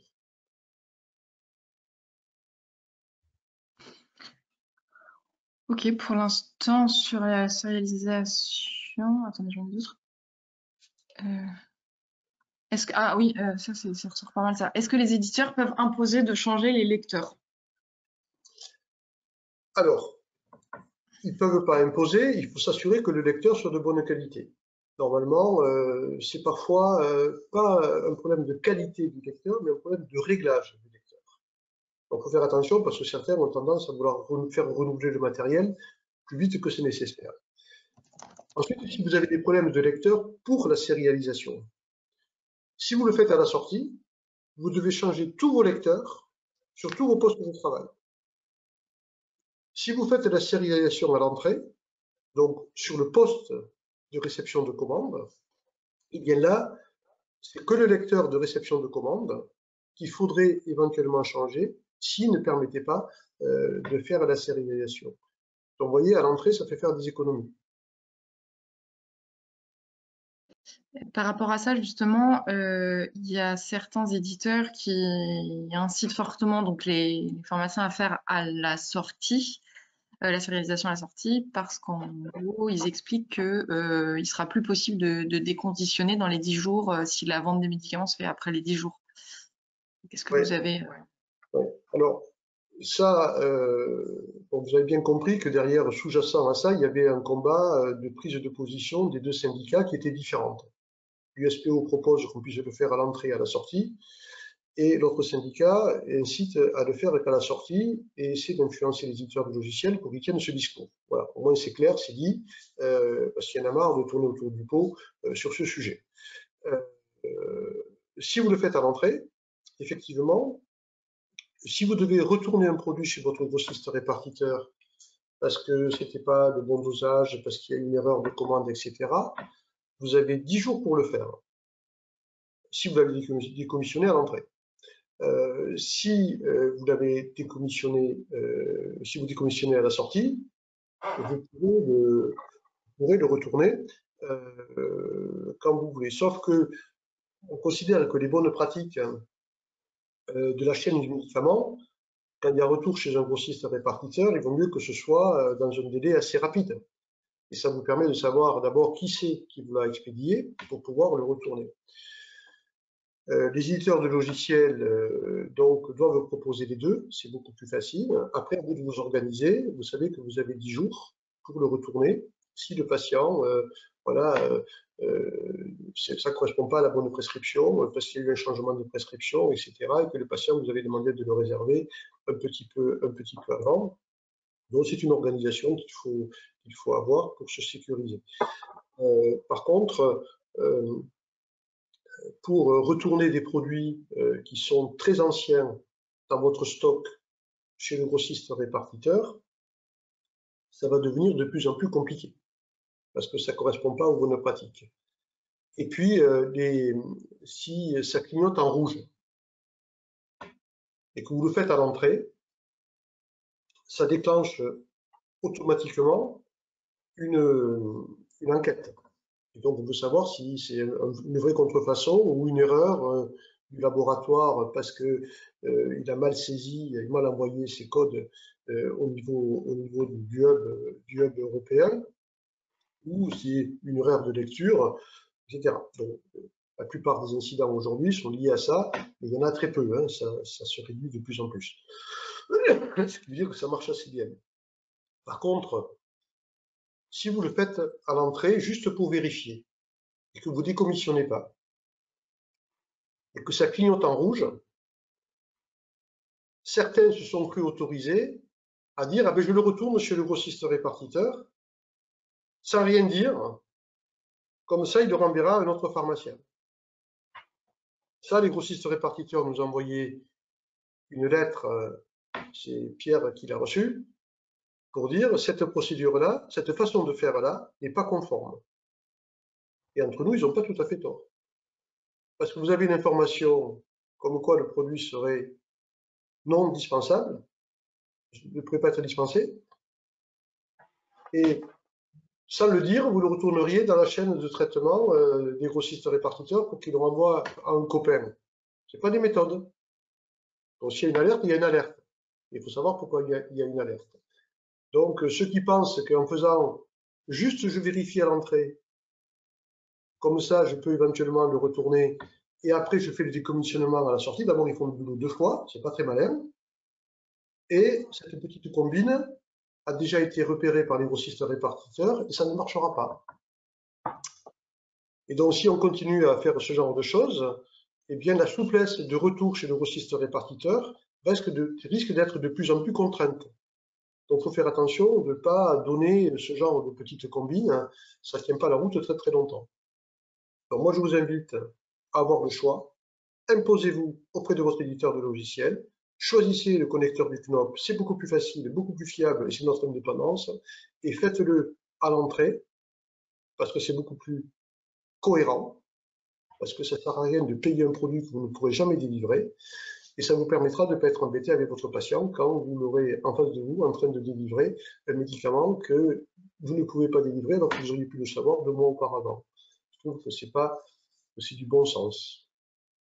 Et il me semble qu'on peut tester les lecteurs sur France MVO pour voir si les lecteurs fonctionnent bien. Et là, ça se passe sans achat, puisque France MVO ne facturera rien du tout. Comment prévoir la sérialisation des stupéfiants, notamment pour les boîtes déconditionnées? C'est toujours pareil, si on le fait à l'entrée, il n'y a plus de souci. Quand vous recevez vos boîtes, vous les sérialisez, vous les décommissionnez, elles sont dans votre stock. Après, vous pouvez les déconditionner et faire une dispensation au patch ou à la gélule ou au comprimé sans aucun souci. Ok, c'est bon. C'est bon. On fait un petit point sur la convention. Donc la convention, vous savez que la tacite reconduction a été dénoncée par la FSPF conformément à ce qu'il est possible de faire au mois de juin, et ce qui a engendré l'ouverture des négociations conventionnelles au 10 novembre, je crois. Donc nous avons eu des réunions de travail pour des différents groupes de travail qui ont été menés, et ces réunions conventionnelles de négociations conventionnelles se passent avec les deux syndicats, la FSPF, l'USPO, la CNAM et l'UNOCAM, donc les mutuelles. Et donc, on discute des différents points. La volonté partagée est de signer rapidement cette nouvelle convention. On l'a dit au ministre, quand on a été reçu par lui, quand l'USPO a été reçu par le ministre, il le partage. Il faut qu'on aille vite et signer vite cette convention, de façon à pouvoir le faire fin janvier, début février, avant le début officiel de la campagne électorale et avant que tout l'espace soit mobilisé par la campagne présidentielle. On a été particulièrement attentif et on a réaffirmé la ligne de conduite de l'USPO sur différents points. Tout d'abord, la réforme économique. Et cette réforme économique, on veut, conformément à ce que le ministre l'a demandé et à la volonté de l'USPO, poursuivre la désensibilisation de la rémunération des officines, des prix et des volumes de médicaments. Ce qu'on a instauré dans la dernière convention, au dernier avenant, on veut que ce soit poursuivi. Le ministre demande d'ailleurs à ce que ce soit poursuivi. Et cette réforme doit se faire, bien sûr, pour l'ensemble du réseau. Parce que quand on transfère de l'argent d'un poste à un autre, ça se fait souvent, si on le fait à périmètre financier constant, ça se fait en éclatant le réseau. Il y a des pharmacies qui vont gagner et d'autres qui vont perdre. Et ça, pour l'USPO, c'est pas entendable. Il faut que toutes les pharmacies gagnent. Il faut qu'on arrive dans une réforme gagnante pour l'ensemble du réseau. Ça ne peut se faire qu'avec un apport d'argent de l'État pour renforcer le réseau. Donc ça, on continue là-dessus. Alors, on avoue qu'on est un petit peu seul à se battre là-dessus, puisque aujourd'hui, l'autre syndicat n'en fait pas sa priorité. Et c'est un petit peu plus compliqué d'entraîner la machine. On est les seuls à tirer cette envie de réforme vers le haut pour le réseau officinal. Un autre point de la réforme économique, ce sont les biosimilaires. Aujourd'hui, on va vers une liste biosimilaire des médecins, une liste biosimilaire de l'hôpital et une liste biosimilaire des pharmaciens. Sur la liste biosimilaire des pharmaciens, il y a 2 molécules pour lesquelles il n'existe pas de biosimilaire et 2 molécules qui sont très difficilement substituables puisque ce sont des facteurs de croissance, donc très très très compliqués. Je pense que ça, si on laisse les choses comme ça, c'est une machine à ce que ça ne fonctionne pas. On va se revoir dans 3 ans et on va dire, ah ben dans 3 ans, finalement, la substitution des biosimilaires, ça n'a pas marché. Est inscrit au PLFSS la capacité des pharmaciens à substituer les biosimilaires, il faut qu'on ait le droit de le faire. La position de l'USPO est claire par rapport à ça, c'est de dire, si on veut que ça fonctionne, il faut qu'on soit tous en synergie. Si on met le médecin en synergie avec le pharmacien, là, ça va gagner. Là, ça va pouvoir se faire. On saura convaincre les patients. Et là, c'est du gagnant-gagnant pour tout le monde, avec des économies substantielles à la clé. Et ça, il faut bien sûr qu'on revoie ça parce qu'aujourd'hui, la Convention des médecins nous bloque dans cette évolution que l'on souhaite de la substitution des biosimilaires. On a aussi porté au niveau de la rémunération le changement de rémunération pour les conditionnements trimestriels. Aujourd'hui, les conditionnements trimestriels, c'est défini par l'industrie pharmaceutique qui va nous vendre 3 blisters sous un carton avec une seule notice. Et c'est là c'est l'industrie qui va nous dire, vous pouvez donner à vos patients un conditionnement trimestriel. Ce n'est pas une bonne idée. Celui qui peut dire si le patient doit prendre un traitement trimestriel, c'est le pharmacien, parce qu'il connaît son patient, parce qu'il va le suivre, parce qu'il sait que le traitement est équilibré, qu'il n'a pas de souci avec son traitement et qu'il va être en capacité de recevoir 3 mois de traitement et de les prendre correctement durant les 3 mois avec éventuellement un suivi du pharmacien. Et ça doit dépasser le conditionnement trimestriel. On a tous le problème aujourd'hui de donner un Zartan pour 3 mois. Par contre, le Cardégique, on le donne que pour 1 mois puisqu'il n'existe pas de conditionnement trimestriel. Et on sait que le patient, 9 fois sur 10, il revient en disant, il ne revient pas d'ailleurs parce qu'il n'a pas pris son traitement correctement. Et ça ne va pas. Donc on avait obtenu dans la convention de dire, si on se rend compte qu'il y a un problème, on doit privilégier l'observance et donner des conditionnements mensuels et pas privilégier le conditionnement trimestriel. Et bien là, on va aller encore au-delà en disant, si le patient est correctement équilibré, si le patient prend correctement son traitement, on doit pouvoir dispenser l'ensemble de son traitement pour 3 mois. Mais si on dispense l'ensemble du traitement pour 3 mois, il faut qu'on soit rémunéré pour ça, parce qu'on n'aura fait qu'une seule dispensation, il n'y aura eu qu'un seul honoraire à l'ordonnance, il n'y aura eu qu'un seul honoraire de médicaments spécifiques, qu'un seul honoraire lié à l'âge, et donc ça ne va pas. Il faut donc que ces honoraires soient au moins multipliés par 3 pour qu'on ne perde pas d'argent sur une dispensation trimestrielle. Et éventuellement, après, le lier dans le cadre d'un exercice coordonné pour qu'on puisse voir avec le médecin comment les choses se mettent en place et comment on met en place tout ça. On a aussi porté devant la CNAM au niveau économique la ROSP générique et les hybrides. Donc vous savez que les génériques, on n'aura plus de ROSP cette année parce que la convention a été dénoncée et donc il ne peut plus y avoir de ROSP et que dans le cadre de l'article 66, comme on passait les 2 ans, la substitution est quasiment obligatoire parce que sinon il y a des actions sur le tiers payant et sur le remboursement des patients, donc ils ne veulent plus nous payer pour cette ROSP générique au-delà de 2 ans. Mais en dessous de 2 ans, l'article 66 ne s'applique pas. Donc il y a réellement une action de substitution mise en place par le pharmacien. Donc nous, ce que nous avons demandé, c'est de revoir cette ROSP avec une formule plus simple, moins tarabiscotée, beaucoup plus compréhensible par tout le monde, pour partager des économies, comme on l'a toujours fait, puisque le but de cette ROSP générique, c'est de partager les économies avec la CNAM et d'être gagnant-gagnant. Dans le cadre aussi de la réforme économique, nous avons proposé une revalorisation des gardes. Ça, c'est une réforme à laquelle on tient absolument. Et nous demandons une revalorisation de l'astreinte. Vous vous souvenez, on avait fait une revalorisation de 150 € à 175, puis à 190 lors de la dernière convention. On veut le même rythme d'évolution. Ça nous paraît complètement légitime. Et aussi une revalorisation de l'indemnité qui est mise à chaque dispensation de médicaments pour tous les horaires, y compris, et peut-être là, il va falloir la créer, en nuit profonde. Donc là, c'est ce que nous voulons nous porter. Il est hors de question aujourd'hui que la nuit profonde se soit banalisée. La nuit profonde, c'est compliqué. Contrairement à d'autres professionnels de santé, quand on a fait la nuit, on fait le lendemain matin et puis le lendemain soir. Et c'est compliqué. Certaines pharmacies sont de garde 1 semaine par mois. Et là aussi, c'est lourd pour elles.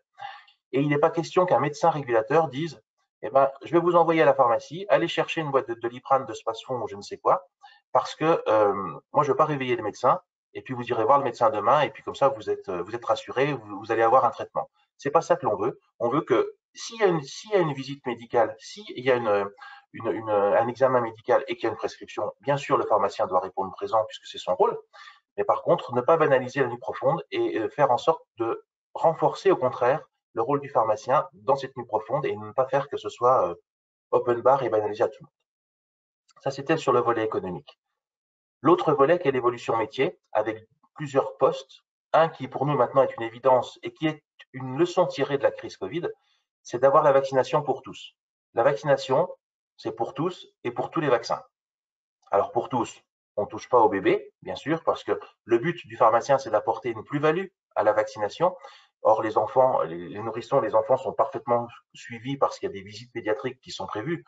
Donc, ils sont vaccinés, il n'y a aucun problème. Mais à partir de 12-13 ans, on se rend compte qu'il y a des échappements à la vaccination et il faut qu'on puisse, nous, apporter notre pierre à cet édifice. On voit bien avec la Covid et même avec la grippe que la pharmacie est devenue un pôle de vaccination évident pour les patients parce que ça se rapproche de chez eux, parce que c'est facile de pouvoir rentrer et se faire vacciner. Donc, nous demandons toutes les vaccinations.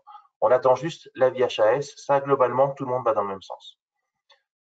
En termes de prévention également, nous demandons à avoir la prévention du risque cardiovasculaire, tel que ça a été fait, mis en place dans les Hauts-de-France et qui apporte réellement quelque chose qui a été valorisé et de très positif, en particulier aussi au niveau de la prévention de l'hypertension artérielle.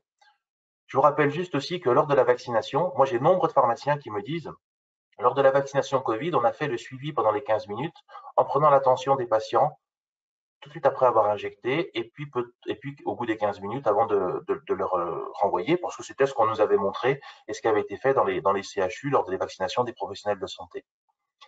Et les pharmaciens nous font remonter que lors de ces prises de tension, ils ont découvert plusieurs cas d'hypertension assez importantes qui aujourd'hui sont traités et qui sont rentrés dans un parcours de soins, et c'est des gens qui s'ignoraient être hypertendus. Alors, il y a eu des gens qui ont eu le stress de la vaccination, mais après, ça s'est arrêté, et des gens pour qui l'hypertension a perduré et qui ont été pris en charge. Bien, nous devons pouvoir faire ce dépistage de vaccination, ce dépistage et ce suivi de vaccination. On a eu une table ronde qui a été faite avec le président de l'association l'hypertension en France et qui nous a dit être parfaitement en phase avec ça et qu'il allait lui-même pousser au niveau du ministère pour que les pharmaciens jouent ce rôle dans ce dépistage et dans ce suivi. Vous savez, comme l'a dit Bénédicte, que le sevrage tabagique est rentré dans le champ de la prévention de la pharmacie grâce au PLFSS encore un peu plus, avec la possibilité qu'auront 3 régions de pouvoir aller jusqu'à la dispensation des substituts nicotiniques. Donc ça, il va falloir qu'on le travaille aussi et qu'on avance là-dessus. Le dépistage du cancer colorectal, c'est quelque chose qui avance. L'INCa a été d'accord avec nous. La CNAM a beaucoup poussé aussi pour que nous ayons ce dépistage. Donc c'est pareil, ça va rentrer dans la logique et je pense qu'on va pouvoir aboutir sur ce point-là dans peu de temps. Il est bien sûr, il faut intégrer tout de suite, et ça c'est immédiat, le dépistage de la Covid, les tags et les tests dans le droit commun. Aujourd'hui, si nous avons le droit de faire ce dépistage de la Covid, c'est parce que c'est parce qu'on est dans l'état d'urgence. Et c'est l'état d'urgence qui nous donne ce droit. Mais l'état d'urgence s'arrêtera, je l'espère, un jour. Donc, il faut réintégrer ce dépistage de la Covid dans le droit commun. Un autre action de prévention qui a été demandée par le ministre, c'est le dépistage des infections urinaires. Donc, le ministre l'a demandé sous la forme d'un arbre décisionnel pour faire une bandelette de dépistage urinaire et pouvoir prendre en charge le patient. Mais on n'a pas la suite. C'est-à-dire qu'on a fait le dépistage, on nous dit oui, c'est bon, le ou la patiente a une infection urinaire potentielle, et maintenant on fait quoi? On le renvoie aux urgences parce qu'on n'a pas la solution aujourd'hui. On n'a pas la solution qui va jusqu'à dispenser l'antibiotique, le Monuril. Ça, c'est vraiment dommage. Donc, ça, c'est quelque chose qu'on a demandé en disant aujourd'hui, le fait de faire un dépistage urinaire ne doit pas être la fin en soi, parce qu'on va faire gagner quoi? Un quart d'heure au patient quand il va aller au service d'urgence. Et après, il va arriver en disant bah oui, j'ai bien une infection urinaire, mais on m'a rien donné. Si la solution, c'est d'appeler le médecin, c'est effectivement une solution s'il est là. Mais quand c'est le samedi après-midi et qu'il n'y a plus de médecin, qu'est-ce qu'on apporte réellement comme solution au patient? Eh bien, nous avons demandé qu'on puisse aller jusqu'à la dispensation d'antibiotiques, et ça paraît une évidence pour tout le monde, et voilà, ça paraît tellement évident que je ne comprends même pas aujourd'hui pourquoi ça nous pose encore des questions. Enfin si, je les comprends, mais je ne les partage pas. Il a été demandé aussi que l'on fasse un suivi de la grossesse en tout début de grossesse pour dire aux patientes qui sont enceintes ce à quoi il faut qu'elles fassent attention en termes de prise de médicaments, en termes de suivi, en termes de toxiques, etc. Donc ça sous la forme d'un entretien qui sera un entretien très rapide au comptoir. Un autre axe qui a été développé dans le cadre de l'évolution métier, ce sont les évolutions des interventions pharmaceutiques. Vous savez que la dispensation adaptée est la première intervention pharmaceutique. Donc cette dispensation adaptée, il va falloir bien sûr la pérenniser, la simplifier, de faire en sorte que ce soit devenu automatique et que ce soit bien sûr pour tous les pharmaciens. Et c'est la première intervention pharmaceutique. Mais au-delà de ça, les interventions pharmaceutiques, il va falloir les développer. Alors, elles vont se faire naturellement avec la e-prescription, mais la e-prescription, c'est encore pas avant 2 ans. Donc, je pense qu'il va falloir l'anticiper et commencer de travailler avant. L'intervention pharmaceutique, c'est tout simplement tout ce que vous faites tous les jours, qui est transparent, que personne ne voit, mais qui apporte un réel confort de suivi de traitement au patient. Par exemple, vous avez un patient qui va être hospitalisé. Lors de l'hospitalisation, son traitement va être changé. certains médicaments rajoutés, d'autres enlevés. Pour autant, quand il retourne voir son généraliste, le généraliste represcrit la même chose. Bon, est-ce qu'il y a eu un nouveau changement? Est-ce que c'est la prescription du généraliste qui fait foi? Ou est-ce qu'il faut qu'on se rapporte à la prescription de l'hôpital? Bien, nous, pharmaciens, ce que l'on fait, c'est qu'on va appeler le prescripteur, essayer de voir avec lui, et puis remettre les choses en place. Et dire au patient, ah oui, vous avez 2 ordonnances, mais faites attention, c'est celle-là qui fait foi, c'est ce médicament-là que vous devez prendre, et pas celui qui vient de vous être prescrit, bon là, ou ce que l'on fait tous les jours, mais il faut que ce soit mis en lumière, tracé, et transmis à l'assurance maladie. De la même façon, quand il y a un problème de dosage ou un problème de prescription de posologie. Moi, ça m'arrive très souvent de voir des ordonnances qui sortent de l'hôpital avec Lantus, un stylo matin, tous les jours. C'est bien évidemment pas la posologie, il faut revoir, il faut modifier et redonner la bonne information au patient pour qu'il puisse prendre son traitement correctement. Donc les interventions pharmaceutiques, c'est de la qualité, c'est de la coordination, ça va dans le bon sens de tout ce qui est prise en charge du patient et de traitement. Pour ce qui est maintenant l'accès aux soins, vous savez qu'à l'USPO, nous avons toujours porté la dispensation à domicile. Alors, la dispensation à domicile, c'est pas la Croix-Rouge, c'est pas la Poste, c'est le fait qu'un professionnel de santé soit en capacité d'aller au domicile du patient pour dispenser un traitement. C'est donc un pharmacien, un préparateur ou un étudiant, toute personne qui est capable de faire une dispensation. Pour l'assurance maladie n'est pas vraiment très chaude pour la dispensation à domicile, ne comprend pas l'intérêt. Donc, on lui explique. Ils font un effort en le liant à la sortie hospitalière avec le Prado. Alors pour nous, bien évidemment, ça ne suffit pas parce qu'il y a des patients qui peuvent avoir besoin de la dispensation à domicile qui ne sont pas dans le système hospitalier. Mais pour l'instant, c'est un début. À voir avec eux après en créant un suivi et peut-être en traçant d'autres dispensations que l'on fait sans pour autant qu'il y ait une rémunération comme on le fait aujourd'hui, voir comment on va pouvoir faire évoluer ces dispensations à domicile. Mais pour nous, c'est quelque chose d'important de continuer de se battre et de mobiliser pour que ça puisse être reconnu. Le pharmacien correspondant, donc ça vous savez que c'est quelque chose qui maintenant est inscrit et qu'on attendait depuis très longtemps et que l'on va mettre aussi en place et renforcer sur les zones qui sont en déficit médical pour renforcer le rôle du pharmacien dans les adaptations de traitement, dans les renouvellements de traitement, de façon à ce que quand il y a une zone en déficit médical, eh bien on puisse avoir un accès aux soins qui soit quand même optimisé, avec un pharmacien qui fasse le boulot, et puis libérer du temps aux médecins pour qu'ils puissent prendre, vous voyez, les soins non programmés, enfin tout ce qui va être autre traitement. Voilà, pour ce qui est de la convention. Donc pour ce qui est de la convention, vous voyez qu'il y a la partie économique et puis il y a tout ce qui est évolution métier. L'évolution métier, ça va dans le bon sens. Et on considère qu'il faut que la pharmacie, le pharmacien et le métier continuent d'évoluer. Donc, aujourd'hui, on est un peu dans une impasse parce que comme la convention est annulée et la tacite reconduction la FSPF s'est opposée à la tacite reconduction, la convention, on ne peut plus la faire évoluer. Avant, on bossait par avenant et on arrivait à faire évoluer le métier. Aujourd'hui, on ne peut plus faire ça. Il faut qu'on signe la convention socle, donc qui va englober l'économie, pour qu'après on puisse retravailler sur l'évolution métier. Donc, on est un peu dans une seringue où il va falloir que l'on en sorte pour voir comment on peut faire pour continuer à faire évoluer le métier, ce qui a toujours été l'ADN de l'USPO. Et là, on va déjà avoir pris quasiment un an de retard. Pendant un an, le métier n'aura pas évolué à cause de l'opposition à cette tacite reconduction. Voir comment maintenant il faut qu'on fasse pour ne pas rattraper le temps perdu. Le temps perdu ne se rattrape pas, mais par contre, voir comment on peut enquiller maintenant de nouvelles évolutions métiers attendues par la profession, la vaccination, etc., etc. Quelques questions sur la PDA. Est-ce qu'il va y avoir quelque chose de prévu là-dessus? Eh ben, merci de la poser, je l'ai oublié, donc c'est de ma faute, excusez-moi. Oui, bien sûr, on y revient sur la PDA et ça revient tout le temps et on a tout le temps la même réponse.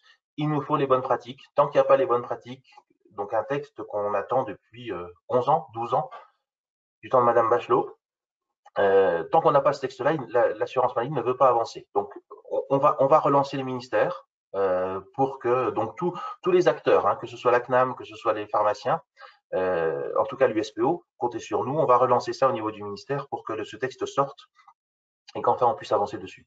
Mais oui, c'est quelque chose pour lequel nous, on se bat régulièrement et il n'y a pas une réunion de conventionnelle pendant laquelle on ne rappelle pas notre volonté d'avancer sur la PDA. juste un point, on voit bien que dans la stratégie, dans l'évolution du métier, il y a à la fois l'amélioration du bon usage du médicament, et on sait que l'observance, c'est un élément qui nécessite des améliorations et de l'investissement. Parce qu'un patient qui ne prend pas son traitement, c'est une catastrophe. Et on sait que la PDA est un outil, après le bilan de médication, après l'échange avec une personne âgée, eh bien d'améliorer sa gestion quand elle n'a pas une infirmière qui vient donner des médicaments à domicile pour faire en sorte qu'elle garde son autonomie. Et on sait que parfois le début de la perte d'autonomie commence par la mauvaise gestion de ces traitements et que la PDA en officine est certainement un outil qui va permettre de retarder cette perte d'autonomie et qui continue d'améliorer l'observance. Donc c'est le prolongement de l'acte du pharmacien à travers les bilans de médication, à travers les échanges, et donc cet outil doit être mis à la disposition de la population pour que l'on puisse encore améliorer le bon usage du médicament. Nous, on y est favorable depuis le début. On a demandé à ce que ces bonnes pratiques soient publiées depuis 8 ans. Maintenant, il y a un consensus enfin dans la profession pour ça. J'espère que ça va avancer.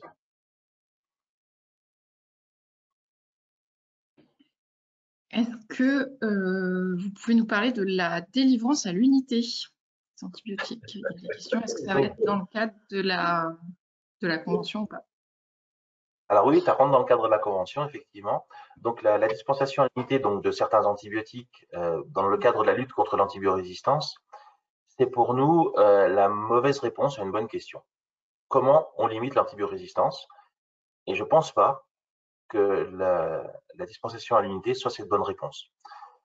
Ça reste aujourd'hui, donc ça s'est passé dans la loi avec différentes choses à faire. Donc il va falloir mettre un conditionnement secondaire. Donc c'est une boîte sur laquelle il faudra coller une étiquette avec le numéro de l'eau, la posologie, le nom du patient, enfin différents renseignements. Éventuellement faire une édition de la fiche, de la notice.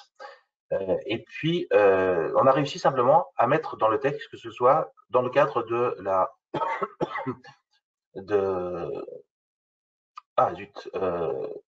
du volontariat.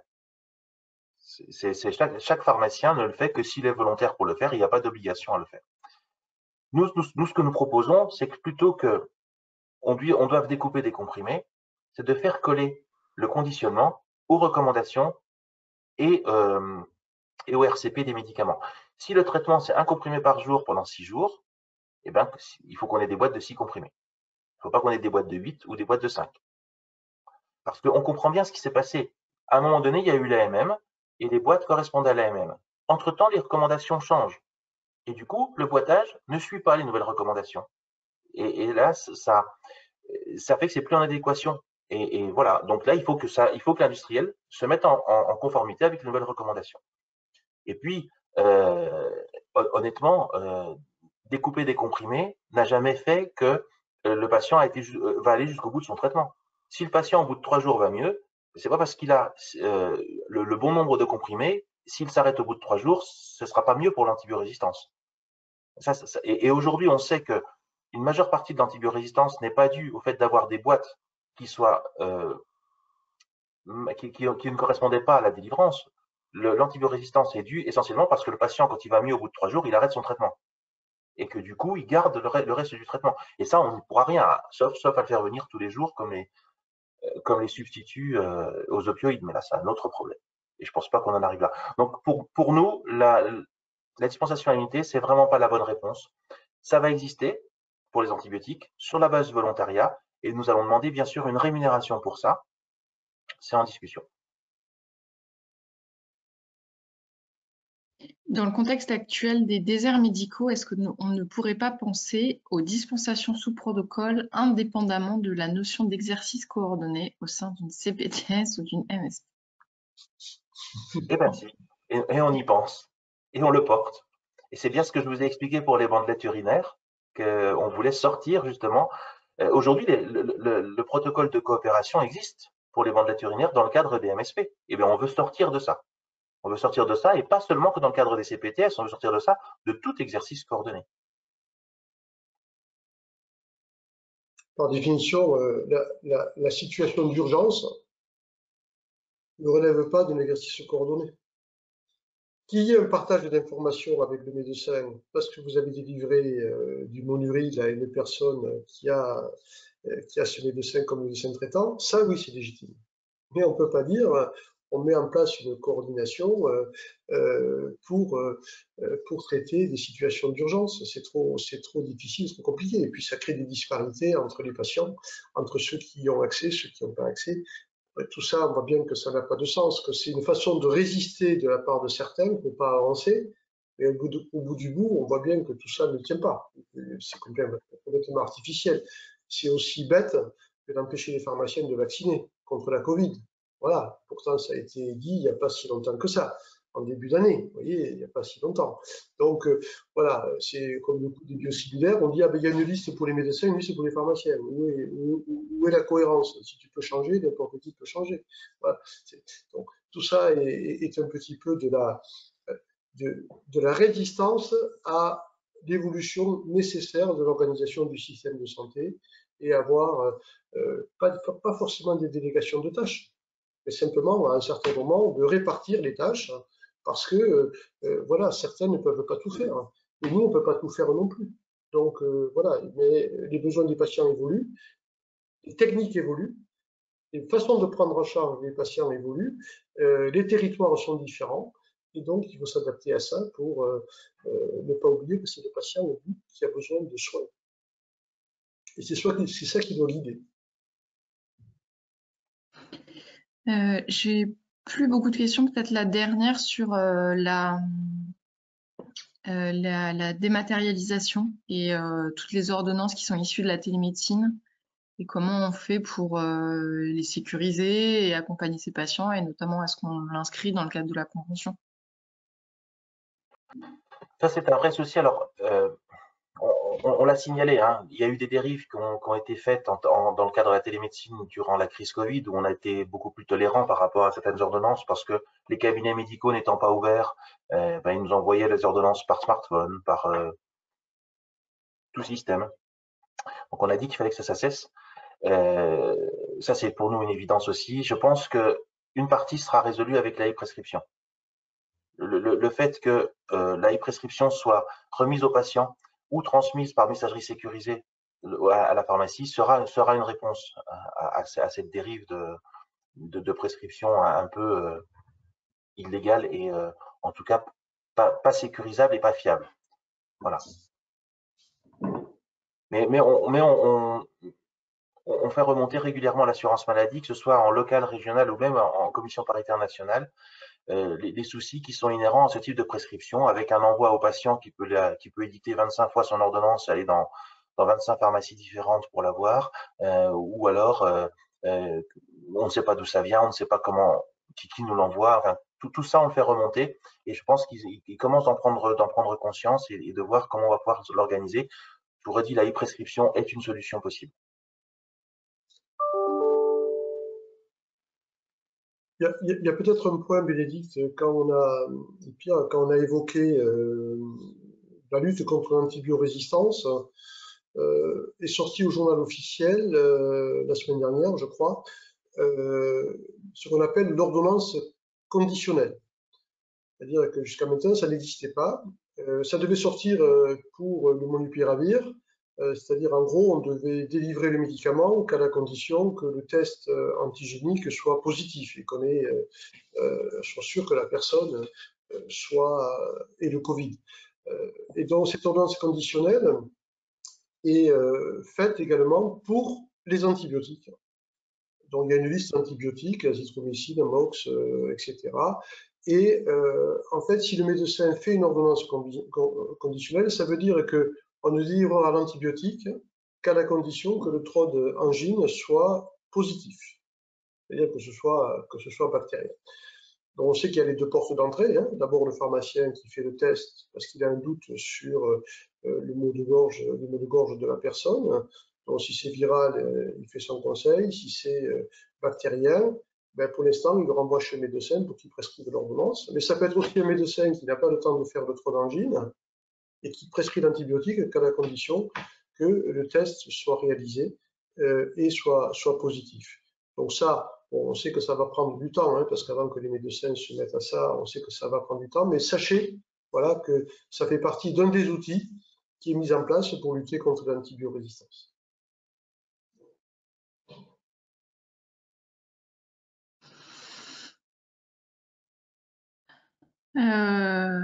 Oui, bah, non, mais c'est bon. Attendez, parce que à quand les troncs d'angine gratuits pour les pharmaciens? Faut-il faire une formation pour troncs d'angine? Pourquoi troncs d'angine gratuits? Je ne sais pas. Dans les troncs d'angine, ils sont fournis enfin, achetés par les pharmaciens chez les fournisseurs pour pouvoir les réaliser. Alors, j'ai plus les tarifs en tête. Il y a deux tarifs. Je crois que c'est 6 et 7 et 8. 7 et 8. 7 et 8. 7 dans le cas où on délivre l'antibiotique, et 8 dans le cas où on ne le délivre pas, hein, c'est ça, Bénédicte. Donc, c'est le lien avec l'ordonnance conditionnelle. Par contre, pour le dépistage du cancer colorectal, on sera sur une fourniture gratuite des tests aux pharmaciens. Ce sera fourni gratuitement, on ne les achètera pas. C'est l'assurance maladie qui les fournira aux pharmaciens. Pour les troncs d'angine, le choix a été différent. Voilà. Et vous voyez que le dépistage en pharmacie, c'est devenu maintenant une réalité. Et c'est très...